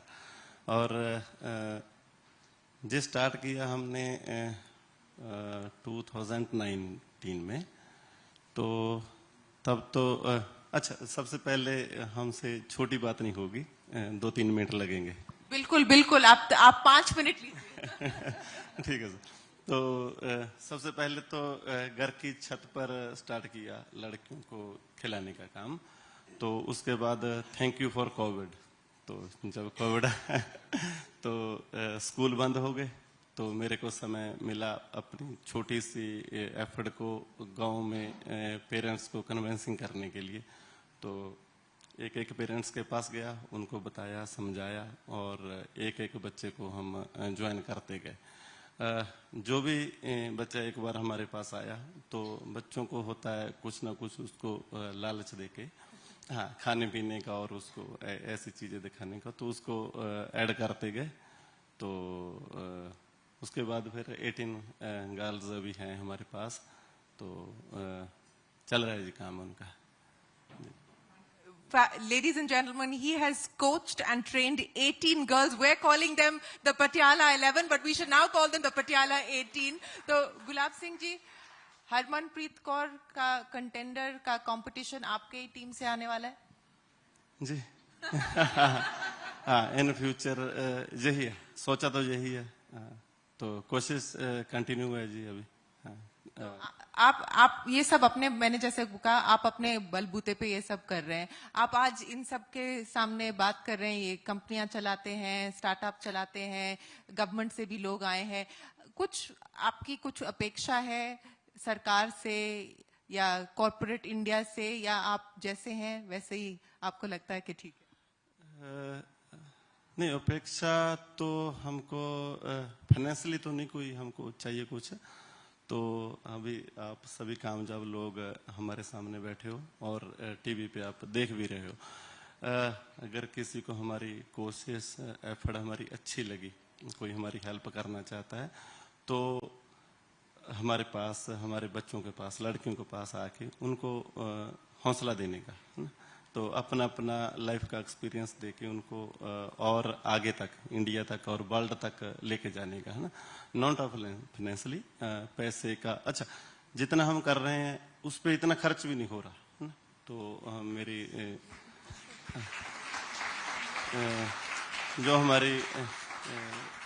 जो हमारी पुलिस की सैलरी है, मैं उसी से मैनेज कर लेता हूँ। कई बार पूरी सैलरी भी लग जाती है, कई बार कम भी लग जाती है। तो अपना अपना एक्सपीरियंस, जैसे क्रिकेट प्लेयर हो या जो भी इंडस्ट्री के लोग हैं, जैसे ये अपने सर हैं, सरकार से हैं, है ना? तो जब बच्चे बड़े मंच पे कुछ देखेंगे तो उनका जो दिमाग और खुल जाएगा, है ना? तो बस हमको प्यार सत्कार ही चाहिए, तो इन फ्यूचर वो बच्चे भी जहाँ जल्दी होंगे। बिल्कुल, वो बच्चे जल्द ही होंगे और आज आपको देख के वो बच्चे बहुत ही खुश होंगे। और आपने ये साबित तो कर दिया कि बाकी कुछ होना हो, दिल होना चाहिए, सब बाकी हो जाता है। जी, हाँ, जहाँ से लेके क्या जाना है, सबकी डेथ क्लियर है, हो जानी है ना? अगर तो जब हम अपनी फाइनेंशियली इनकम जुटाने में लगे, है ना, तो बहुत कुछ इकट्ठा कर लिया। उसके बाद 2013 में फॉल डाउन भी आया, तो बहुत लॉस हुआ। तो उसके बाद जो समय था हमारे को सोचने के लिए, तो सोचा भी क्या कर सकते थे, क्या नहीं किया। तो भगवान की कृपा से दोबारा ज्वाइनिंग हुआ पुलिस में। तो फिर हम इसमें ऐड करना चाहते हैं बात के, जब गांव के लोग होते हैं हम, खेतीबाड़ी के साथ साथ ना एक्स्ट्रा इनकम के लिए हमको कुछ ना कुछ और करना पड़ता है। तो फसलों की कटाई की एक मशीन होती है, हार्वेस्टर कंबाइन बोलते हैं उसको। तो अभी मेरा +2 का स्टडी कंप्लीट हुआ, तो घर के ड्राइवर भैयाओं के साथ मेरे को ऑल इंडिया में उसको लेके आने का मौका मिला। तो 2007 से हमने स्टार्ट किया। तो 2012 में हम गुजरात के मुनाफ पटेल, इंडियन क्रिकेटर, तो उसके गांव में थे। तो वर्ल्ड कप 2011 विनिंग टीम के पार्ट थे। तो उसके गांव में बहुत बड़ा ग्राउंड था। तो और सिटी बड़ोदरा से तो 40-50 किलोमीटर आगे है। तो वहाँ बैठ के हमने सोचा, इस गांव से निकल के मुनाफ पटेल इंडिया तक जा सकता है, तो हमारे गांव के लड़के लड़कियां, बच्चे, जनरेशन, क्यों नहीं अगर उनको मौका मिले, उनके लिए कुछ करे। तो फिर हमने सोचा जहां से जाके तो इस इनकम का बड़ा पार्ट जनरेशन पे लगाएंगे।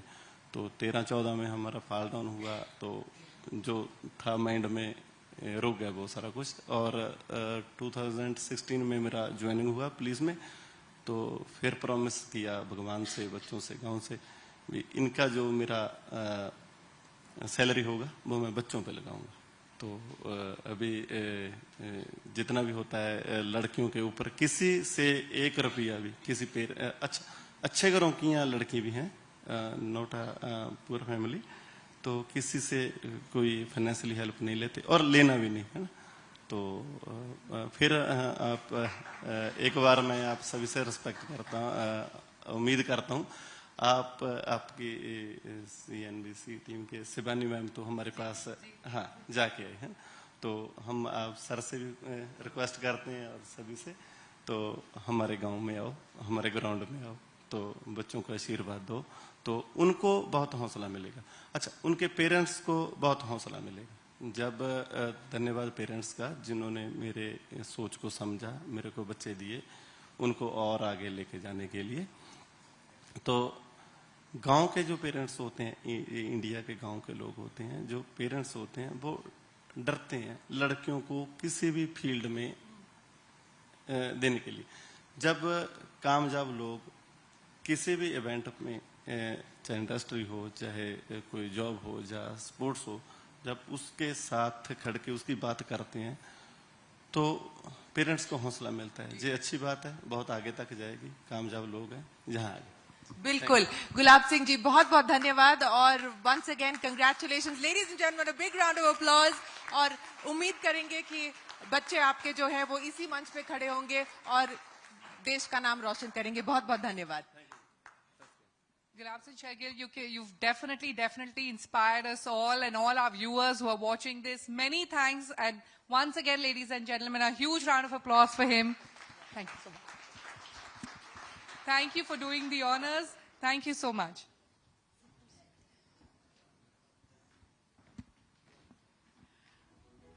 Now, 2023 is India's year for G20 presidency. Being at the helm, 56 Indian cities are hosting G20-related sub-events, and Telangana has hosted 3 such events on digital economy, financial inclusion, and startups.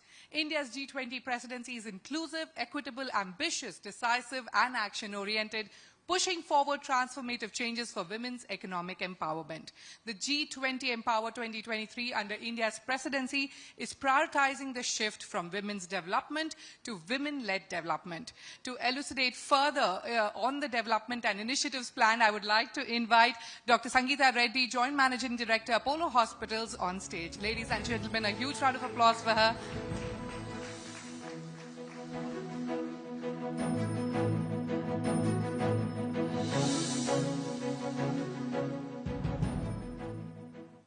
Good evening, everyone, and a special thanks to Shireen and CNBC-18 for really putting the focus and the spotlight on women. I think in a room full of gender-aligned human beings, I'm extremely happy to be able to share this thought because we need the power of multiplication for the situation we have on hand.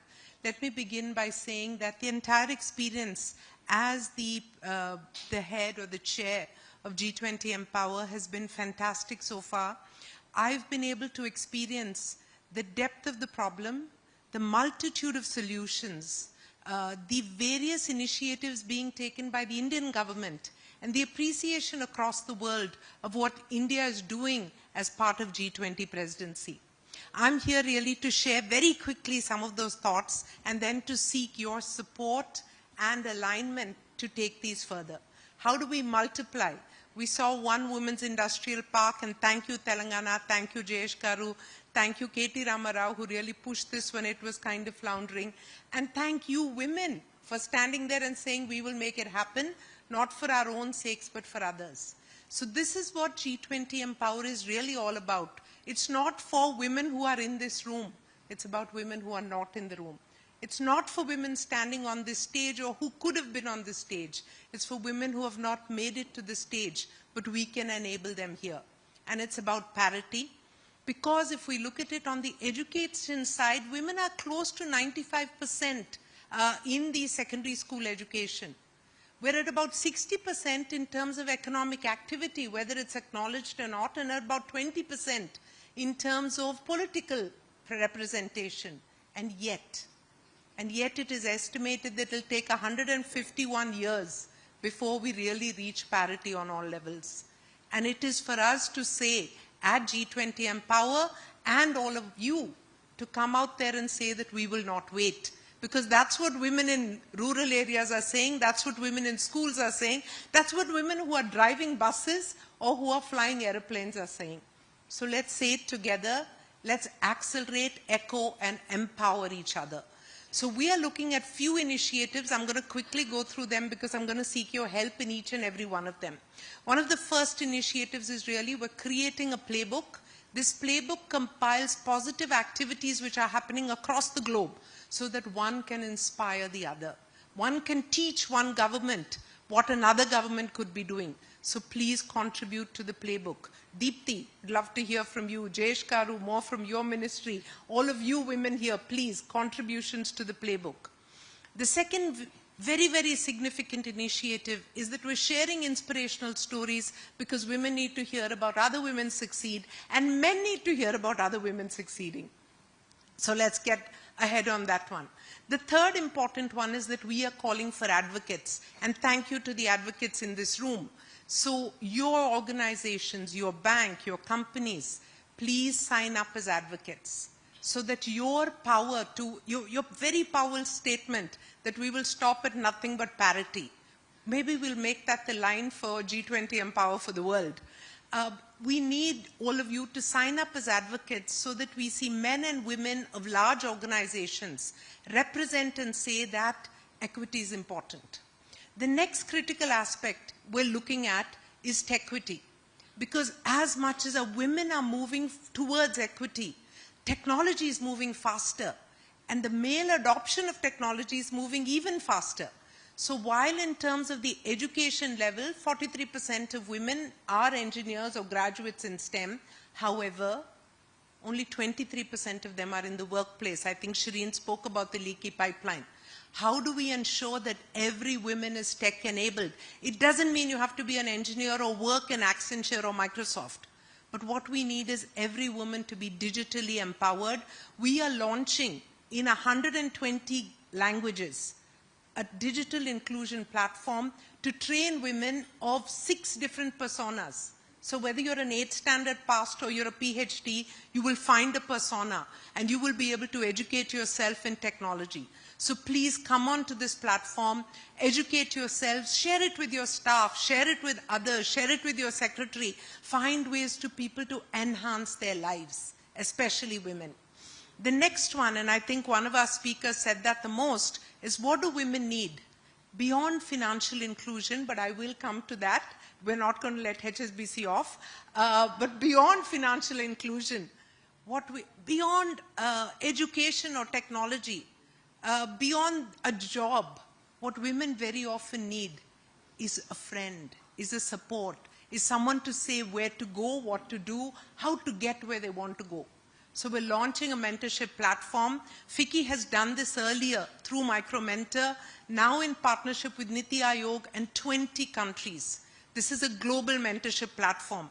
So my first request to everyone in this room, every woman in this room, everyone who's listening, please sign up to be a mentor.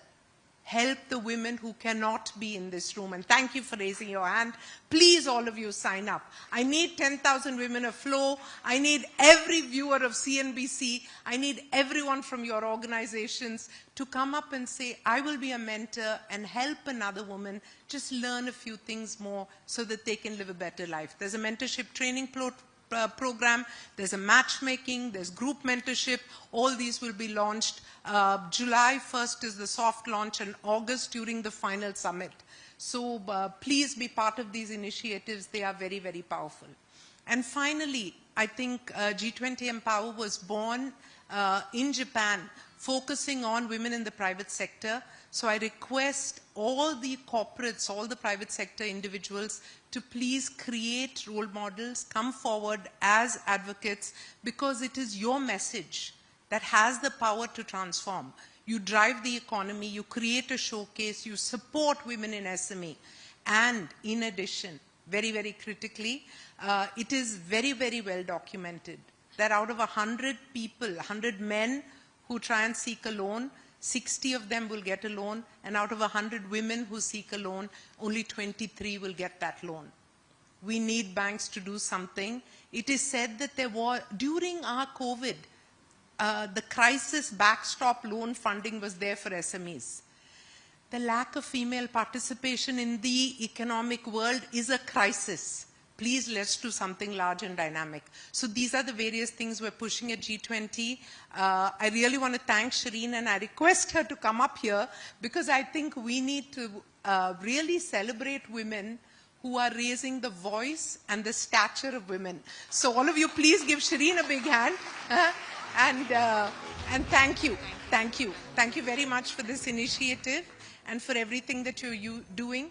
Please continue to raise the voice even after the presidency of G20 Empower. Let's continue on this crusade, because once this bug has bitten us, health will always remain my primary passion, but fighting for women is now my equal passion. Thank you, Shireen. This is yours. Thank you very much, Sangeeta. Ladies and gentlemen, a big round of applause for Sangeeta Reddy.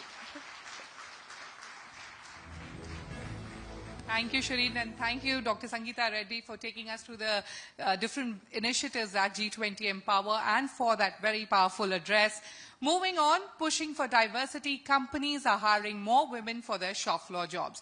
My colleague Ritu Singh spoke with Raman Kumar Singh, CHRO at ABB India, on the growing trend of women joining shop floors. Take a look.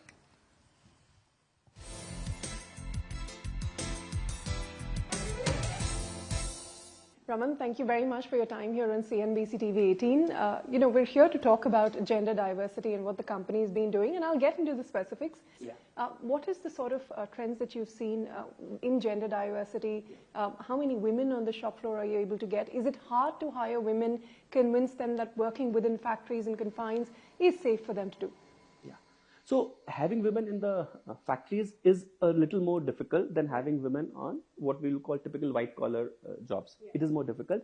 But again, this is something which I see that there's a change that is happening. And change happening both culturally, wherein people or women are comfortable coming and working in the factory setups. Managers are open to women working in the shop floor.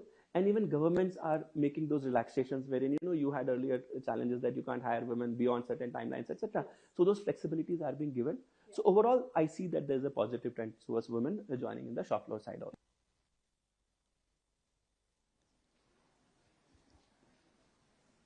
All right. Now, since time immemorial, women have played a crucial role in helping nations progress. If we look back through the different eras of Indian civilization, their roles have been truly inspiring and have helped define some major events. So let's walk back in history together and dwell deeper into one such interesting period, the Cholas. Among the longest ruling dynasties in world history, the contributions of the Chola dynasty to the Indian history have been remarkable.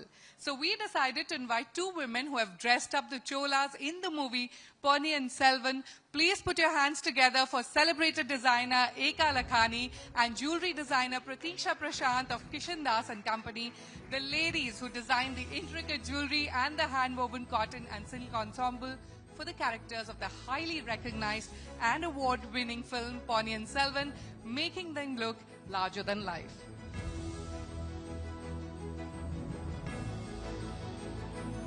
Eka and Pratiksha, welcome to Female Future Forward. And before we discuss about the Cholas, let's reflect, Eka, on your celebrated career and inspire the many, many aspiring women housing this forum today. You started your career with Mr. Mani Ratnam in the movie Ravan, where, we had Aishwarya Rai as well. So tell me, how is your whole experience of, doing historic films, and what was different about working with Mr. Mani Ratnam this time?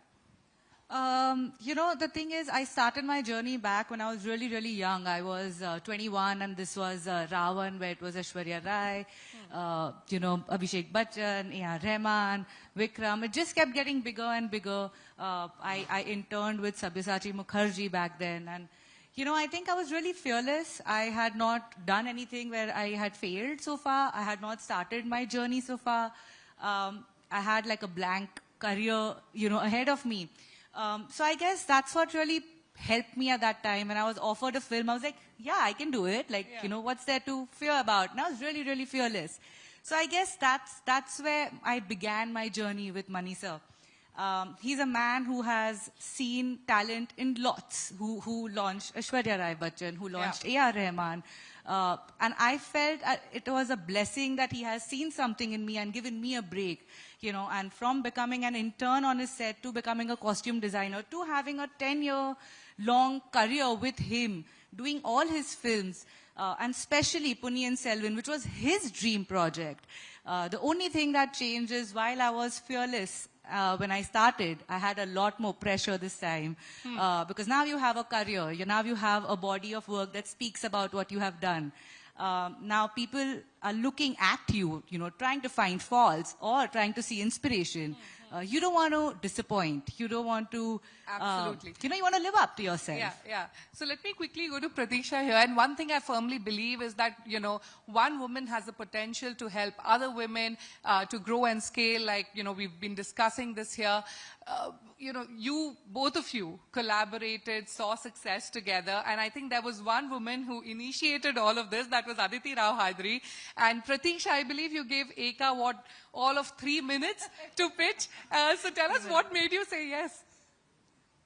So actually, people who know us from Hyderabad, my family has been in this business from almost 150 years. And 1870, since 1870. And we are considered to be very snobbish people, according to Eka. So that's the brief she got, when she thought, let me approach them. But I think Aditi Rao is very close to us, our brand, actually. She knows my father-in-law and the family. So she told her, don't go, I don't know anyone else but Pratiksha who can take this ahead. You try convincing her, and if she's convinced, maybe she'll be able to convince the family to do it. So Aditi said that, Eka will come. But when Eka came, I was sold out by the name Mani Ratnam. I didn't know what we were getting into. But it was a long story, but that's how Aditi is one who got us together. Okay, all right.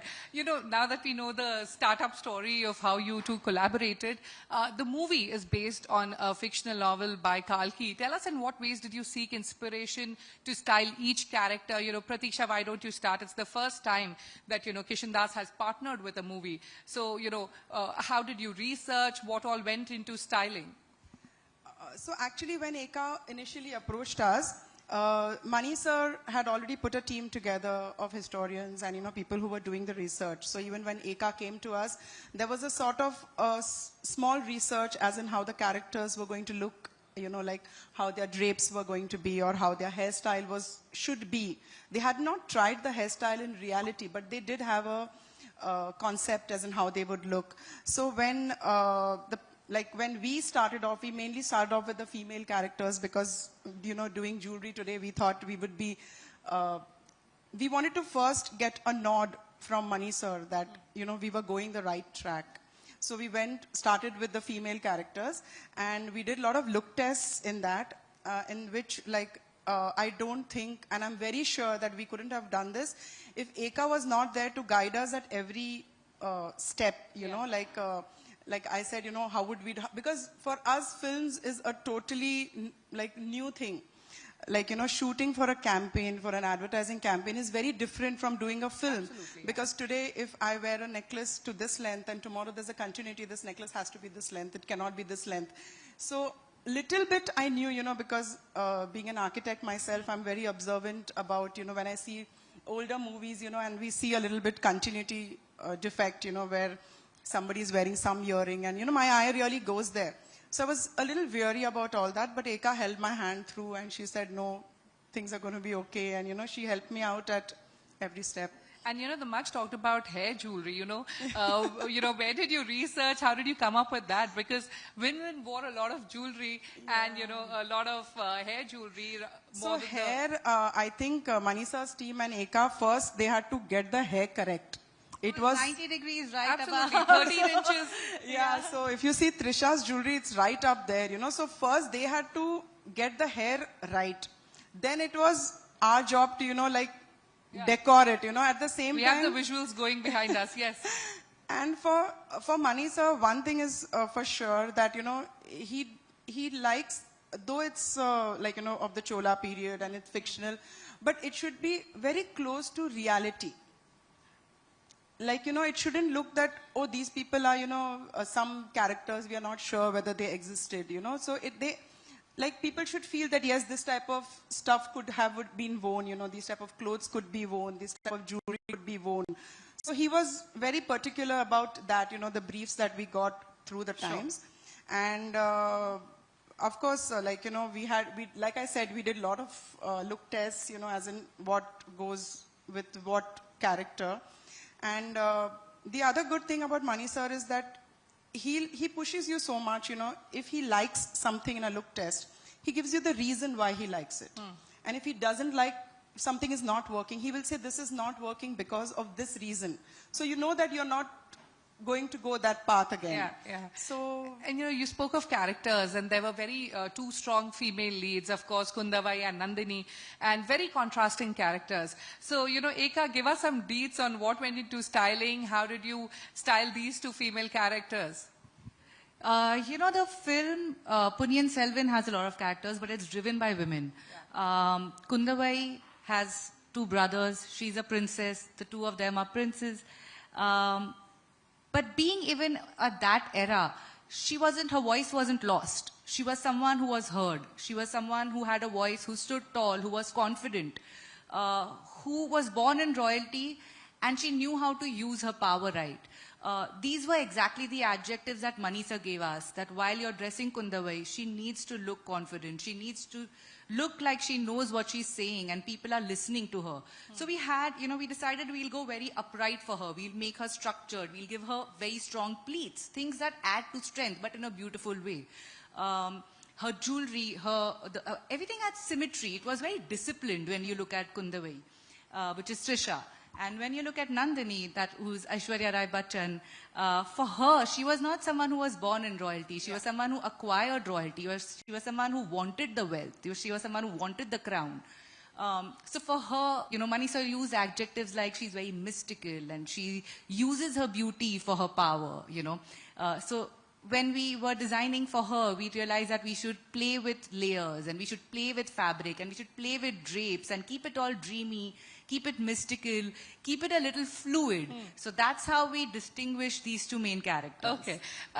Pratiksha, coming back to you, you're not just a jewelry designer, but you're a businesswoman, and I'm intrigued to know the kind of sales the jewelry pieces did, because, we were chatting and you told me it was all practical. It was not just for the movie, but the jewelry pieces had to sell. Yeah, so, see, as a jeweler, like, my father-in-law and, my husband and his brother and all, like, we are banyas, okay? So that's what they say. So whenever I took any proposal to them, for them it was, what do we lose? So, see, making jewelry we can invest only when we make money out of it. Like, we can't just keep on spending. So my husband was very clear from one thing. He said, I'm not going to make anything that does not sell. Don't tell me to make, some piece over here, which is popping out like this and we don't know who's going to wear it. So if you see, that's the reason I said that all the jewelry, if you see, is very realistic. Like, you won't, as a girl, you won't see that and you won't say that, oh, I'll never wear something like that. Every piece that you see, you'll feel that, yes, we will wear it, So people, people have been coming to our store with the pictures and saying that, we want to see this piece, we want to see this piece, including the hair pieces. They are pieces which, if you see the movie, if you have seen both the parts, there are pieces worn by the same character, like Aishwarya Rai is wearing one hair piece in different ways. Yeah. So, okay. Yeah. Got it. And, I want to ask Eka about this, talking about your versatility. You've designed some very strong women leads, characters in Gulab Gang. You've done the recent Masaba. What has been your style? How do you select? Do you go for strong female characters, or? I mean, I don't think it's been an obvious choice like that I'm keeping in mind that I should be doing strong characters. But I think my body of work kind of gives directors the feel that I will be able to pull something like this off and I will be able to show their character in the most realistic form, in the most powerful form. And that's why they come to me and I happily do the film. I mean, it just happened. Okay. One final question for Pratiksha. Pratiksha, like you said, you're the daughter-in-law of Kishan Das and Company. You've brought a lot of things to the table. If you talk about, bringing your own, giving a distinct shape and root to Kishan Das, you've diversified the business. How do people look upon the daughter-in-law expanding and diversifying the business? You said you come from a Banya household. Yeah, so people who are close to us, they say, acha pataliya father-in-law ko, to make them, because see, basically what happens when we come from a traditional family, so they are not very open. They are like, I don't think scared is the word, but they have a lot of inhibitions about how people will be outside. Film industry is like a total, like, no, like that way. But, so I think people, if we can show the, I had to do, basically you have to, my father-in-law is my boss. So if you can convince, if I could convince him that in this, there is something which will take the brand further. See, because we have clients who've been there from us from 2 generations, 3 generations. My father-in-law has made jewelry for somebody whose daughter has also come and their daughter has also come. But if I can show them, that by this we will be opening up markets, different markets, where people will come to us. And the movie has done great in Tamil Nadu, and Mani sir is a great name there, so being associated with him has got a lot of brand value to us as well. All right, one final question. Fashion says a lot about one's personality. So, Eka, one advice or one message that you would like to give all the women here to ace their fashion game? I've always said this, that I think that confidence can be your biggest strength when it comes to fashion. You have to wear your confidence right. You have to have dreams in your eyes, and you have to have the brightest smile when you enter your role, and that's your fashion game. And, you've won it all already if you have all these. All right, on that note, we'll have to wrap up our conversation. Many thanks, Eka and Pratiksha, for joining us here. Much, wishing you more collaborations and even greater success. Thank you so much. Thank you very much. Ladies and gentlemen, a huge round of applause for Eka Lakhani and Pratiksha Prashant. Many thanks. Moving on, women have been making big in every sphere and industry, including the male-dominated ones. But it never comes easy. Let's understand the challenges that are unique to the women working on the shop.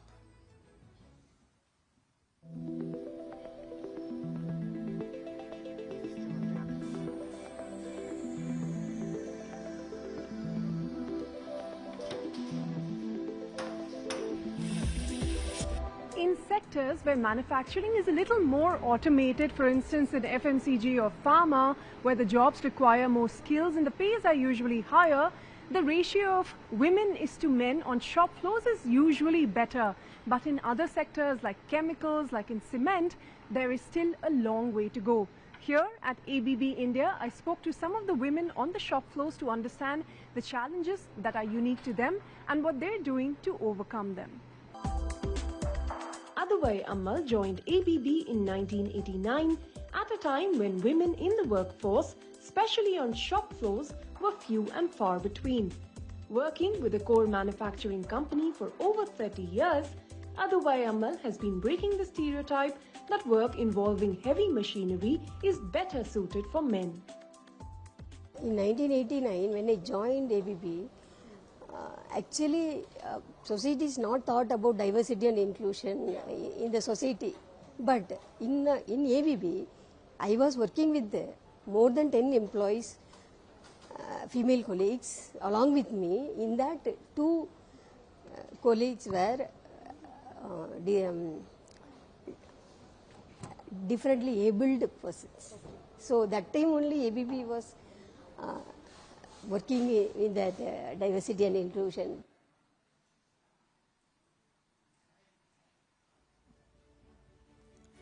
Today at the Future Female Forward, as we celebrate and recognize women achievers, we also laud their journey filled with failures, challenges and roadblocks, despite which they continued their course to success and emerged as leaders. In our next conversation, we have many such women entrepreneurs who've beaten all odds and fought hardships to emerge victorious and established business models that are innovative, sustainable and beneficial for the country's growth and prosperity. Telangana is a land of opportunity, and this youngest Indian state is home to 6,660 plus registered startups, 356 seed-funded startups, 148 venture-funded startups, over 3,400 incubatees, and 150 plus purchase order rewarded. The state offers the conducive infrastructure, human capital, and sustainable funding model. So let's hear the Telangana homegrown stories of success from these superwomen. Please join me in welcoming on stage Mansi Gandhi, co-founder Dr. C. Mansi. Priyanka Ravala, Head International Programs, Strategy and Partnerships, T-Hub. Kalpana Ramesh, founder, The Rainwater Project. Likita Bhanu, CEO Terra Firma Projects. Deepthi Alapati, founder Pulp Cosmetics. And Shilpa Reddy, CEO Saptagir Camphor Private Limited.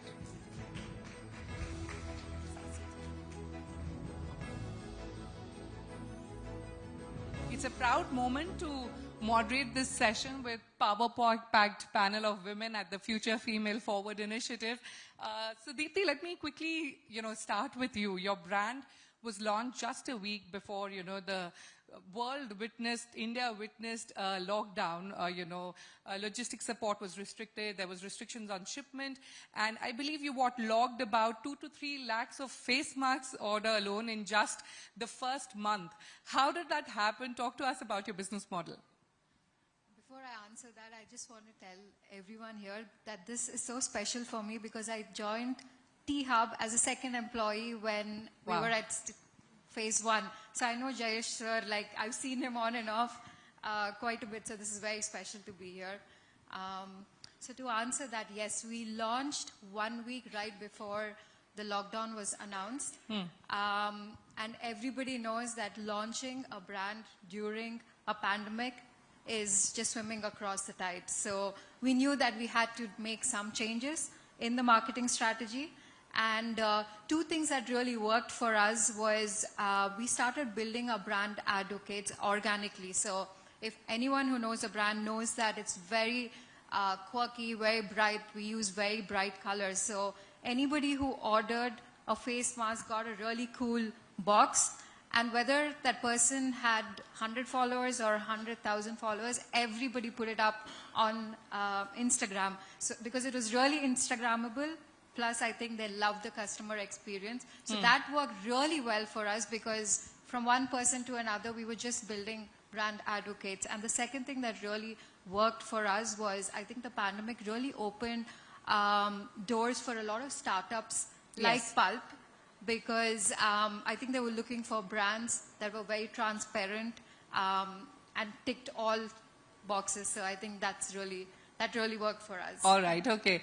Shilpa, let me now come to you. You've carved your own success story in a male-dominated industry. Saptagir Camphor is a platform that provides innovative solutions for specialty chemicals and pharmaceuticals. It is a leader in India and abroad. So tell us about your journey, your business, or should I call your successful model? So I come from a finance background. First of all, I think that context has to be set. I have an MBA in finance, worked in Fortune 500 companies in the US, and 10 plus years back came back to join the family business, which is primarily manufacturing. So we manufacture specialty chemicals, camphor and fragrance ingredients, as well as pharma and APIs. And intermediates. So it certainly was a change from a Fortune 500 to a mid-sized family business where, shop floor acceptance took a while. And I anticipated that. So I think the model to success, and I tell younger women this, people, ladies who are starting out, women who are starting out, stick around. Be there. People get used to you. And eventually, you get what you want. So I think to get intimidated or kind of face that resistance, and almost all of us have, I think, in industries which are primarily male-dominated, and I'll say that most industries are male-dominated. Yes. I think other than a few sectors like education and so on. You being there, you providing solutions, they knowing that you are there for them makes a big difference in leadership roles. So that's the number one formula as far as success is concerned. The other thing is you're bringing, in my case, from a finance background, I brought my own set of analytical skills, my own abilities, which I had developed well before I joined the family business. So I think that gave me a very strong backbone in terms of pushing to find better solutions and having those conversations with customers that would help find innovation in our field. So that's the secret to success as far as I am concerned. All right, and the big message is be there, be consistent, don't get intimidated. Priyanka, coming to you now, it has been a busy month for T-Hub, the signing of MOU with Assam's Numaligarh Refinery, collaboration with Collins Aerospace, and finally winning the National Technology Award for Best Technology Business Incubator. So tell us more, yes. So tell us more about T-Hub, how it is fostering innovation and empowering tech startups and its overall framework. Super. So firstly, welcome to T-Hub. T-Hub is the world's largest innovation hub as on date. So we are spread across 580,000 square feet of land. And at this point of time, we have 320 startups incubated in this space. And we have graduated around 3,000 startups in last 8 years. This is our 8th year in the ecosystem. And we've been instrumental in defining our own framework. Like a startup, we evolved over the last 7 years, right? So we designed and gave to a framework which is called 6M 2P framework that we offer to any entrepreneur, innovator that's looking to, expand, grow. The 6 M's would be one, access to money, which is funding, right? So we have a dedicated team who works with startups, preps them. They also manage investor desk where they talk to angel investors, VCs, to provide various funding venues for our startups. Then the second M that we provide, which is most crucial for many startups, is market access. So we work with 600 odd corporates and we have 90 plus innovation partners across the globe. And we provide market access opportunities for the startups in other geographies, in India, other state governments as well. Then the third M that we focus most is on mentorship, where we have 150 plus mentors. These are high-end individuals, I would call them. They are the experts that come from 20, 30 years of experience from a particular sector with a specialization that offer expertise to these startups to upgrade themselves, to provide quick tips on how to grow their journey. Okay. And the fourth M that we focus is manpower. And the fifth is motivation. And the sixth one is methodologies. All these 6 M's are driven by 2 P's, which is partnerships and policy advisory. This is a simple framework that we use to accelerate entrepreneur success. All right. So thank you for taking us how, T-Hub is empowering startups here in Hyderabad. Moving to, Kalpana, you're one of the very few women in Hyderabad or in India that's taken up rainwater harvesting. Tell me, what kind of measures are you taking at your own company to empower more women to join the bandwagon or perhaps take similar issues? First of all, thank you for the opportunity to speak here. As a woman, yes, rainwater harvesting actually is not just rainwater harvesting today. The way we have driven the company and the strategy that we have followed itself is an inspiration for millions of women to follow, because we are connected to availability of water right from the households to culture to religion to sanitation. We are connected in, a series of things. So women are so connected to, water and its conservation. Only the awareness part is missing. And what is the way forward? Because it's a huge behavior change issue. So while we run our startup, we have to also tackle behavior change and bring that change in the society. So today we have right from funders who are women who have supported in a big way, artists and artisans who are part of culture and that, and our own fraternity of architects and urban planners. We work today with very, very young women who are conservation architects across the country. It's an inspiration for them to come and work with us. Absolutely. Because it's just not rainwater harvesting. We're doing rainwater harvesting is hidden in the entire ecosystem, like, well restorations, heritage well restorations. We're talking about lakes. We're talking about a block where we make that block water rich. So we teach people that rainwater harvesting is just not just like what we hear, it sounds very simple, but it's a whole arena of things, and so many women today involved in this, right from our crane operators for our well restorations. They are women, And I feel so happy when I go and, look at this. And it just, they use simple common sense skill to run that crane. And it just feels so amazing. Absolutely. Likita, quickly let me come to you now. At the young age of 22, you decided to enter the organic food business. What was that big idea that excited you towards this vertical? And talk to us about the support mechanism that you got at this young age to kind of do your own thing and start up. I think I wasn't thinking mostly, but I just... that worked well. That worked very well for me. But that is also a skill that I have kind of developed with time, is to not think too much of the outcome and to actually go in and dwell and look at the problem and solve it, which is most part of what business is about. And I was 22, but mostly the passion came from my mother, who was a farmer. And we both started the company together. And today it's a very surreal experience for me, because at 24, I was featured on Young Turks with Shireen.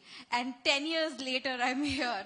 So I feel that I also can see my journey as who I was then and to who I am now.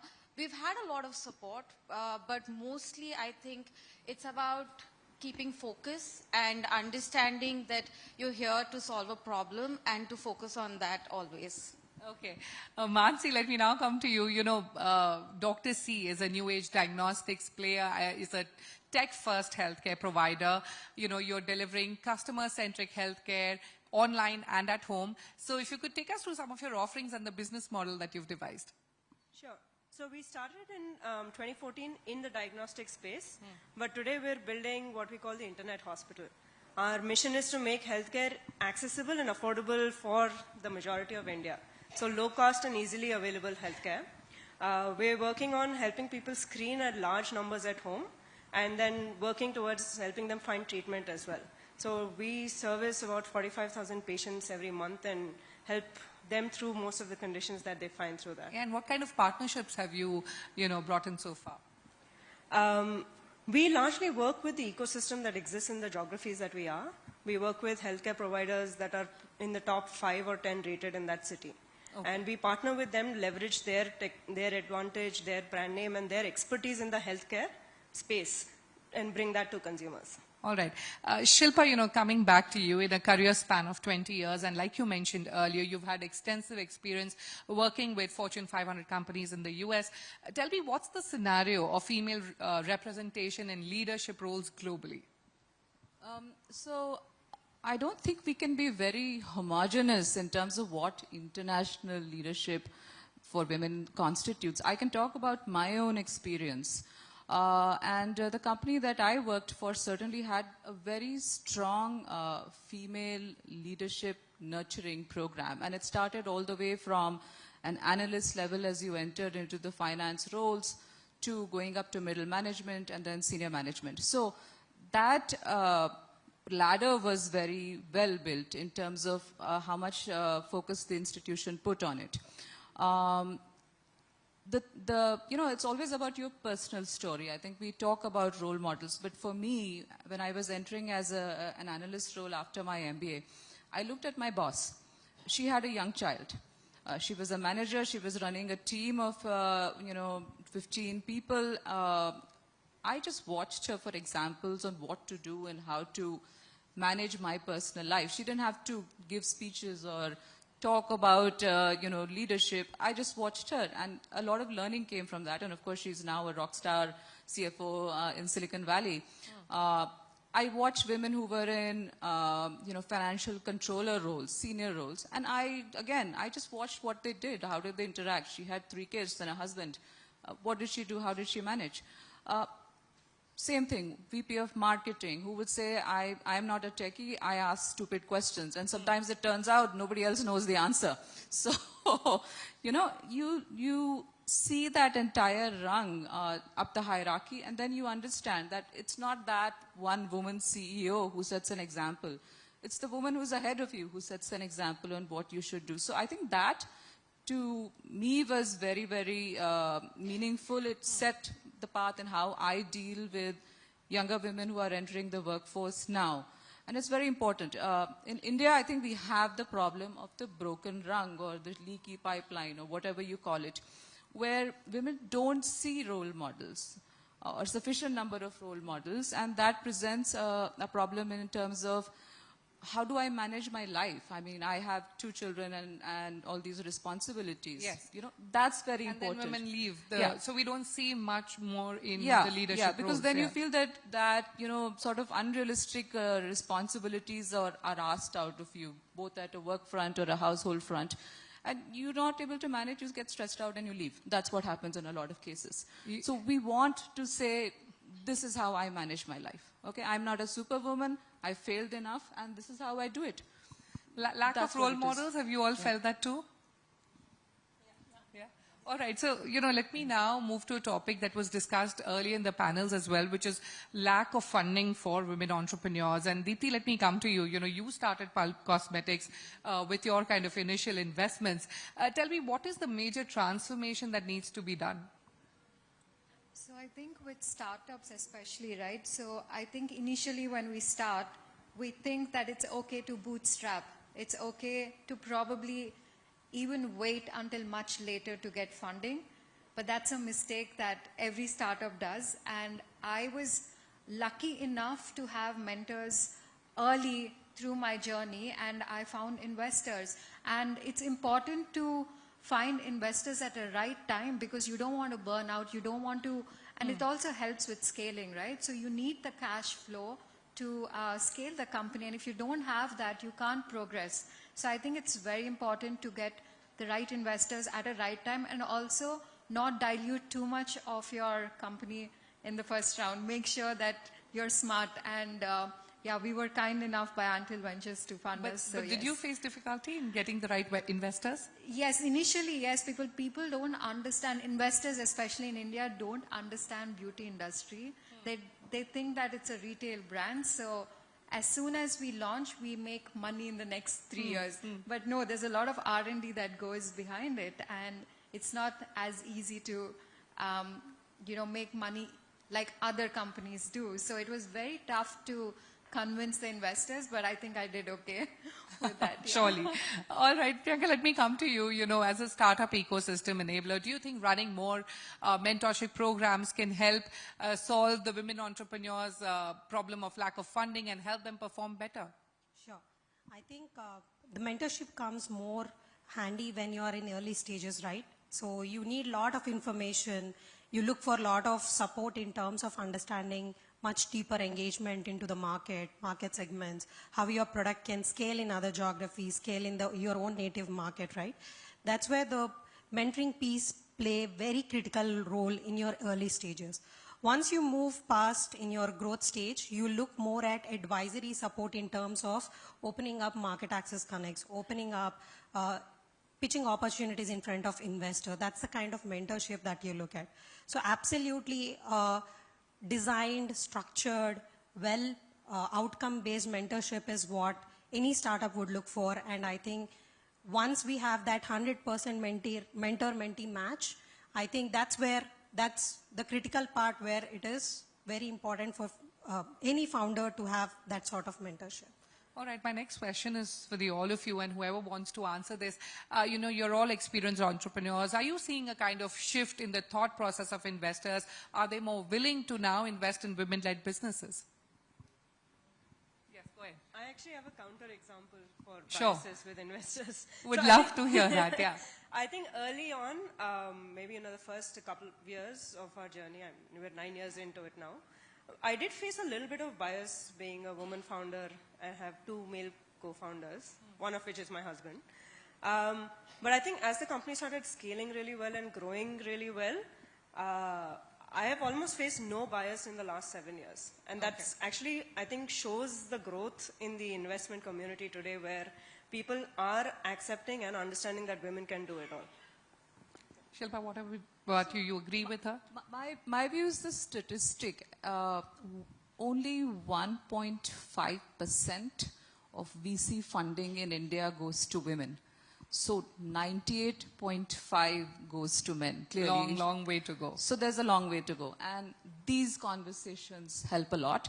I'll also point out that in the US, for example, only 1.9% of VC funding goes to women. So we are there for, if that's not a good comparison, but it's equally bad across the world. And across the world, we have a lot to go, long way to go, including India, of course. So that's my take on it. All right, Likita, you've employed nearly 90% women workforce in your company, and that's quite a number. So tell us about, what will it take really for more organizations to kind of ensure equal participation of both men and women? I think it's important to understand the sector that I am in, which is the agri sector. So we employ a lot of labor. And we see that, as Mr. Rosha also pointed out, that in a certain strata of the workforce, there is a lot of women participation. But as we go up, there isn't much participation in the leadership roles. And that's where I think that there has to be more reform and like people coming in and actually encouraging women. Though we are 100% women-owned business, we do not have one single male director on our board. It is... That deserves a round of applause, ladies and gentlemen. Yes, we are. We constantly look for people because I don't want to feel like the odd one out in my office. So we constantly look for people to come join us. Also, at the factory, we empower the local women to come and work. So in my factory now, we are 11 years old. We've had people who've been there since day one.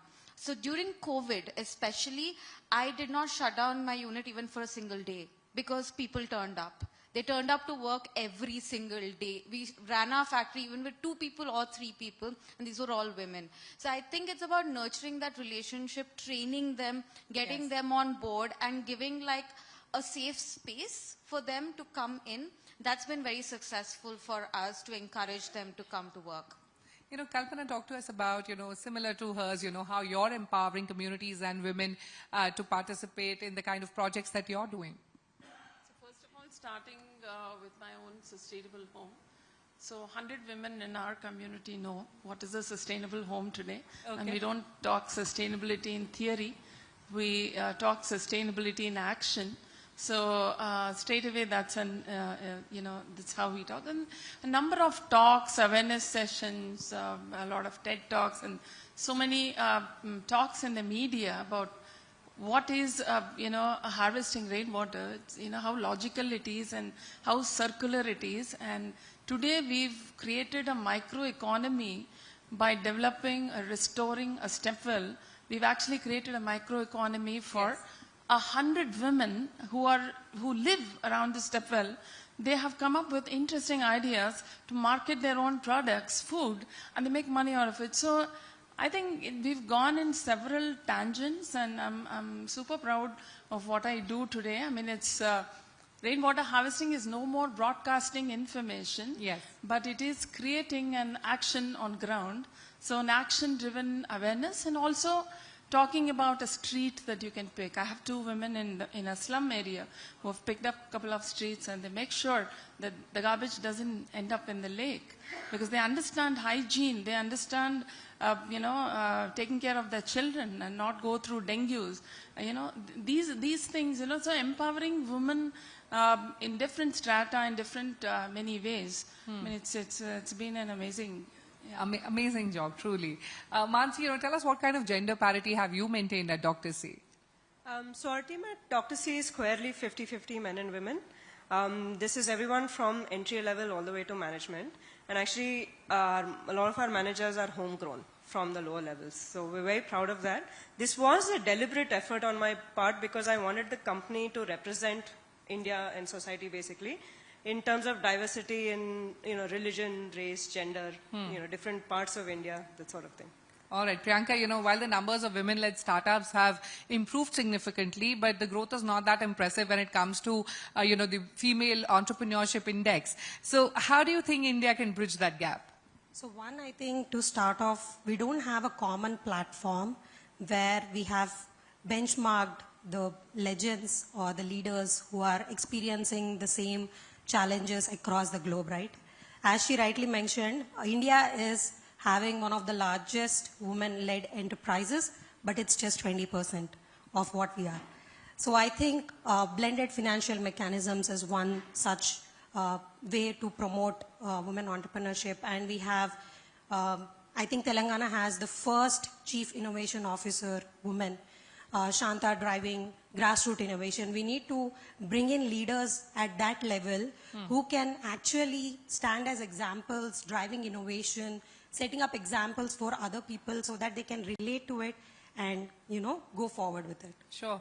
I need to mention this, and Kalpana, you're known as the water warrior, and recently you were honored with the prestigious Sujal Shakti Samman 2023. Tell me how essential it is for women entrepreneurs to kind of be recognized, and do awards truly, benefit an entrepreneur's journey?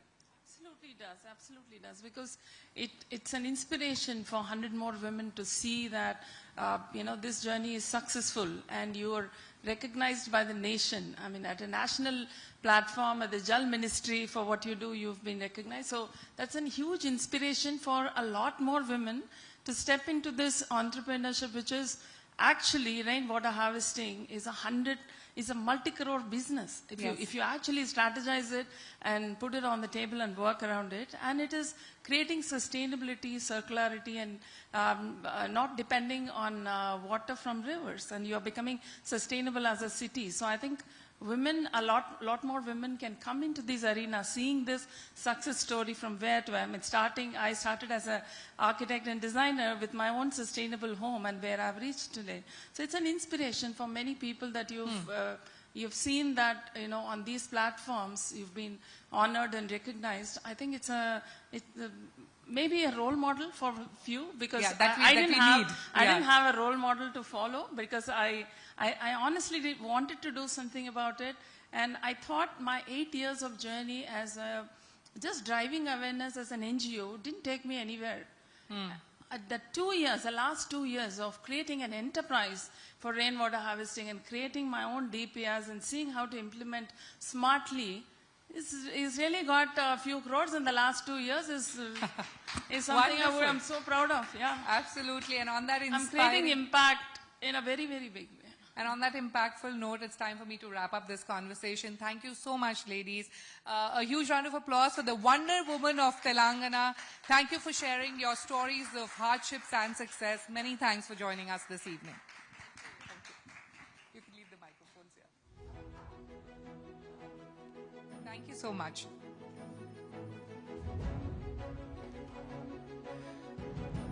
Moving on. The emergence of female leaders is already creating a positive impact on global sustainability initiatives, and it is crucial for more women to have a more prominent involvement in sustainability efforts. For this to happen, a supportive environment and policy framework will go a long way in helping women contribute to achieving the Sustainability Development Goals 2030. Let's take a look. Clamor for sustainability and green transition has just picked up in the last couple of years, right? So while we are almost understanding this field, what do you think is required as far as females representation here is concerned, and where are we when it comes to corporate India? So, see, I'll probably echo what Ms. Kalpana just said, that there could not be a number, but the only fact I'd like to, add to it is that climate change impact is going to be felt most by the most vulnerable and the weaker section of the society, whether it is, temperature rise, flood, access to water, health and safety, or even food security, right? So the problems associated with it, which is like livelihood, the increasing cost, or even access to places for adaptation kind of a thing, which are like basic necessities, is going to be felt by the society. And women, I think, being again, this society itself being more on the marginalized thing, are going to be impacted more. Now, when it comes to what is corporate India doing about, I think the realization that climate change, or I think far greater that sustainability is not a good to do thing, but a very important thing. I think it has taken a core. It is now at the core of any strategy that is being developed by the corporates. and hence, taking cognizance of what is happening, whether it's in the form of regulation or even changing stakeholder expectations, largely driven by investors, but also by the changing customer preferences, right? So I think there's a lot which is happening by corporate India, but the question could be whether it is enough or not. Well, the big question is whether it's enough or not. Now, before this evening comes to a close, ladies and gentlemen, do you know India has 72 million single women, the largest cohort that has never existed in the history of India. Hence, counting on oneself, becoming stronger, bolder, and trendsetters has become more crucial than ever before. Let's hear it from the community founder, status single, columnist, agenda, and best-selling author, Srimoy Kundu. A huge round of applause, ladies and gentlemen.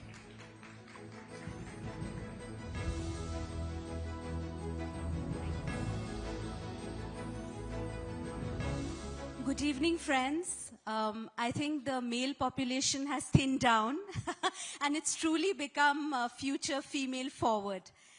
They say you save the best for the last. I'm proud to take the stage after such a power-packed, initiative. It's been a great evening of gender parity. But the last panel was extremely inspiring because it was about women community founders and founders of collectives. I'm a founder of a totally different kind. I'm a social entrepreneur. I'm a journalist like my friend Shireen, who we are proud of as a community.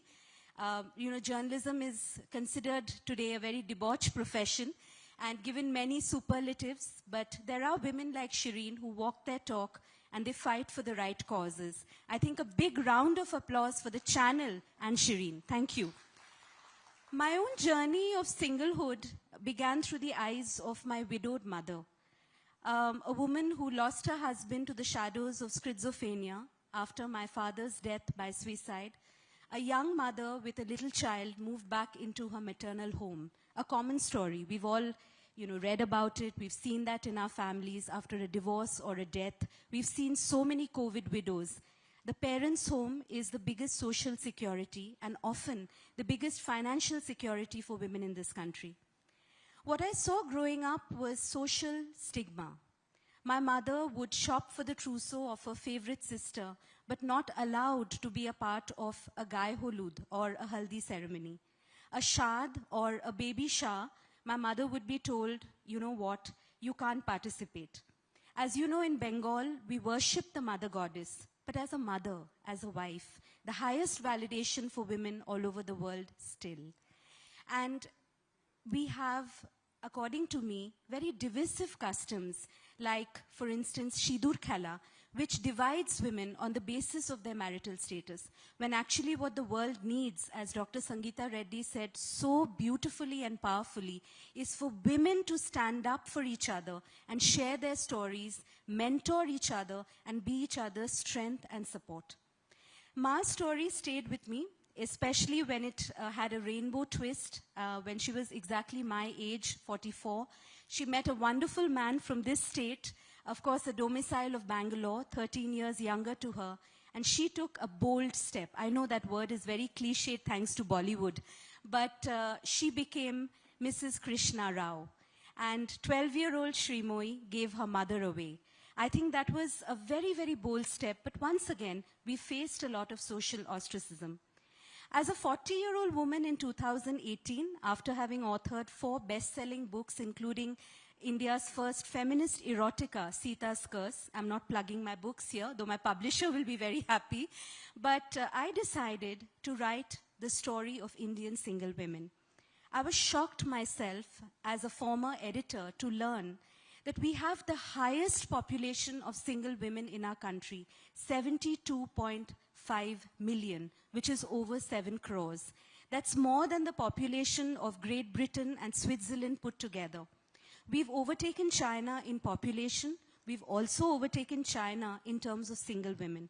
And it's important we note that, countries or societies like India and China began as agrarian societies where the men went to work and the women looked after, the children, they looked after ghar girasti, like they said. So I was shocked, and when my agent got in touch with me saying, Shri, you're doing this great blog for India Today where you're writing about singlehood. Yes, I was.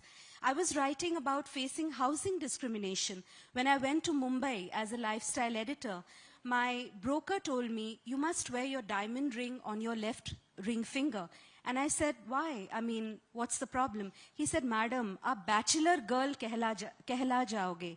There's a wonderful film by a filmmaker called Shikha Makan called Bachelor Girls, which shows the fight of even actresses like Kalki and director Alankrita Srivastav against regressive housing societies in India. And of course, single men also face this, and God forbid if you happen to be a lifestyle journalist. Because then the questions are on your character. Do you drink? Do you smoke? There were women in my team, young women, who were bringing their colleagues' parents and saying, please come and say you're my auntie, uncle, you're my chacha, chachi, because a woman's izzat is ghar ki izzat.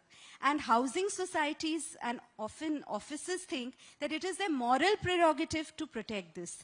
I was writing about this. I was writing about my friends' marriages breaking up.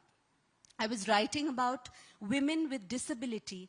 After a film I saw moved me deeply based on the life of Malini Chib, Margarita with a Straw.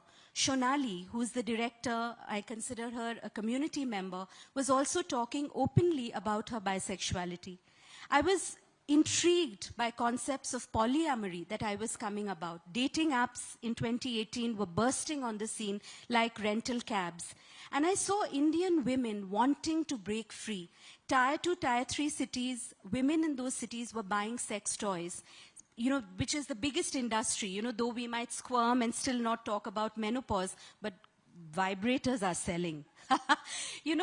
So when my agent told me, Shri, you got to write this into a book, I said I want to do what I did as a journalist, interview and collect stories. We are just a medium. Over a year, I ended up interviewing 3,500 single women from all over this beautiful country. Status Single shot to the best of the bestseller charts. We were covered, I say we because today we are a community, it's not about Shri alone.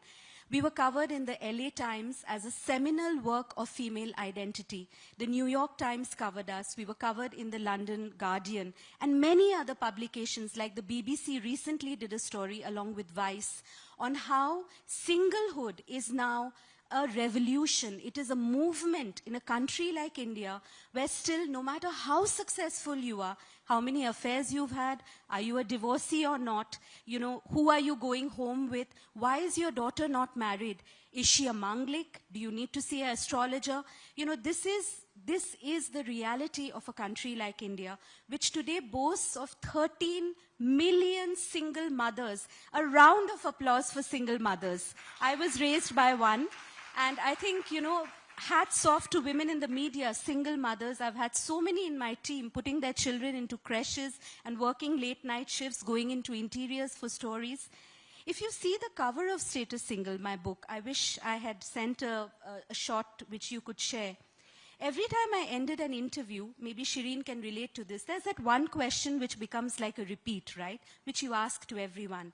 And I asked them, what is that one word which is associated with your singlehood? I was always called choosy in my family and ambitious, like they were meant to be bad things. If you see the cover, you can just Google the cover of Status Single. We crowdsourced around 20,000 words from almost 26 languages. But very few words are actually flattering. There were words like NGO type key, aggressive, journalist, Sanki, PCOD, bitch, bimbet, slut, Sati Savitri, ugly, fat. These words kind of just showed how are we looking at single women. The online community was a natural extension of the book because even after I finished interviewing, people wanted to keep sharing. There were so many more aspects of singlehood that were coming up. For instance, I'm really sorry that mostly no support group for divorced women. There is absolutely no support group for women who need shelter. Do you realize a woman feels safe in her office? Sometimes that job is not just her lawyer's fees, it is also her identity, her reason to live, her reason to be able to face her child the next morning. So, I once we made the community, we were doing a lot of online sessions, and then the COVID happened. And that's when I, as a person, as a woman, as a writer, as a community founder, realized we were extremely vulnerable as a community. Apart from parents, apart from a few good friends and, lovers who come and go most of the time, unless you're really lucky, women really had no emotional support. Mental health was an issue. When the COVID struck during the second wave especially, there were children of elderly single women, maybe unmarried single women or divorced or widowed single women who lived all by themselves. And they were telling us, Shri, we need to, send medicine to our mother.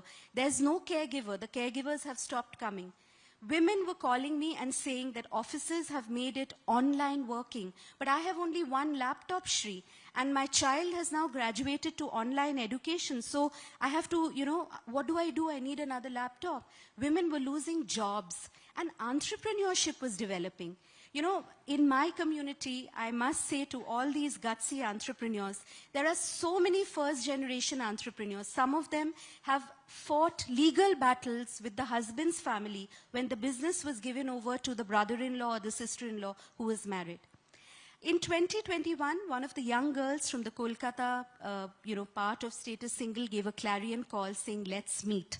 And that's how the fire spread. And today we are existent. My community members from Hyderabad are here. I would like you all to give a round of applause to them. All of them working, successful corporate honchos, and some of them very gutsy single mothers. Today, it's my dream that singlehood is not discriminated against. I tried to organize a summit in 2018 before the COVID happened. 2019, I worked towards it.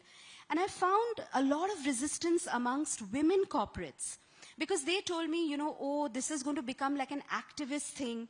You're going to brainwash women against marriage. And, most of our top women in the organization are married women. They might feel offended. Actually, we do nothing of the sort. All I want to say is that financially empower your daughters. All I want to say is let them study. Let them do the STEM courses, the lawyer courses, the journalism courses. Let them come home late at night and move cities. Let them, ditch the ring or wear the ring. It doesn't matter. But let them go after their dreams because marriage is no guarantee. Neither is motherhood. And the identity of a woman, which I think a conclave like this shows, is to a large extent us standing shoulder to shoulder with men. We are talking about 50%. First, I would say let's talk about sensitization of the mind. Everything else will happen after that. We still think about it in our offices. The biggest celebration is still shadi and birthdays. Does an HR ever celebrate a woman's divorce? Does an HR ever celebrate a widow's son getting a job and she being the mother who really raised that child? I know some offices, of course, give leaves to women who are going through IVF. But do you look at an adopted mother in the same way as you look at a natural mother? I've been, by a female boss, so much of work used to be dumped on me in, when I was an editor in Delhi. And the common refrain was, Tere ghar mein kaun wait karta hai? As if you go and make roti for anybody. I've interviewed CEOs, Shireen, you might agree to this, who said, once we go back home, it's still those questions. Mom, why didn't you come for the parent-teacher meeting? Why was the tiffin the same? We are still stuck in the same gender roles and the same stereotypes. It's my dream that today, this huge community of single women who comprise 39% of India's female population, and the figure that you quoted, which is over 7 crores, mind you, is the census which was done over a decade ago. Thanks to the COVID, we've not even had a census. Can you imagine if the census is done today? We've already beaten China. We're probably #1. And these single women are not failures. These single women are not women who didn't get married because they are ugly, fat, overqualified, muffat, aggressive, ambitious. These brave women walked out of marriages. They were supported by families who might not have money, but they had big hearts, like one of the wonderful speakers like you had. And I must tell you this, I get very emotional talking about parents calling me up. Just as I was coming to your venue, I got a call from an 82-year-old father Both his daughters are victims of domestic abuse, and they've walked out of very, very violent marriages, fighting for the custody of their children. And he asked me, Shri, can they join? One of them is in Delhi, the other of them is with me in Hyderabad. Can they join your community? Will there be any stigma? And if you don't mind, may I bring my sister? She became a widow when she was only 25, and everybody in the family just gave her housework to do. And she felt she had to do housework and help raise our children to survive in the family household as a useful candidate in the family. It was such an emotional moment for me because I said, Uncle, we have days when our community members invite their parents. So many of them are just scared and worried. They've been criticized, they've been bullied, they've been harassed by their relatives. They've accompanied their children to courts. They've stood by the funeral pyre of their children's husbands sometimes. And they've, pushed the wheelchair of their children. I wanted to tell Dr. Reddy about how I was persecuted in a plush hospital when I checked into the emergency. And the name status single, which is today such a movement, BBC is making a documentary on me and my community, because I was asked, what is your status? If you see, every form has got this, status single. And I was literally penalized while being on an oxygen mask. Why you have come alone? Even today in a hospital, you need the next of kin. You must have heard that term. And the next of kin is usually your spouse or your parent or your child. That's the biggest fear of women. Who will take us to the hospital? I don't want to die alone. I want to remove that fear from every mother's heart. I want to remove that fear from every woman's heart. I have felt that fear at times when my relationship hasn't worked out. I was dumped unceremoniously just a week before my engagement when I was 24 years old. But thanks to that, I moved to Bombay and the word editor got added to my CV, so I'm bloody proud. But I have been through those situations where you're alone, where you don't have anybody, where I've worried, I'm the only child, I'm 45, I'm diabetic, I have PCOD. What happens to me after my parents? But I dream of a world of equality. I dream of a world where channels will come forward and look at sponsoring. I'm using that word consciously. Yes, put their money, put their bang with the buck, and look at single women not as a niche. Single women, 75 million guys. We've overtaken China. We've also probably overtaken US. What a testimonial to new age Indian women who are even ditching the boogie trap of wanting a man to have a child. I have women, a cancer survivor. She has frozen her eggs. Now she's cancer-free, and she is going to have a baby through IVF. She says, I don't want to settle just to settle down.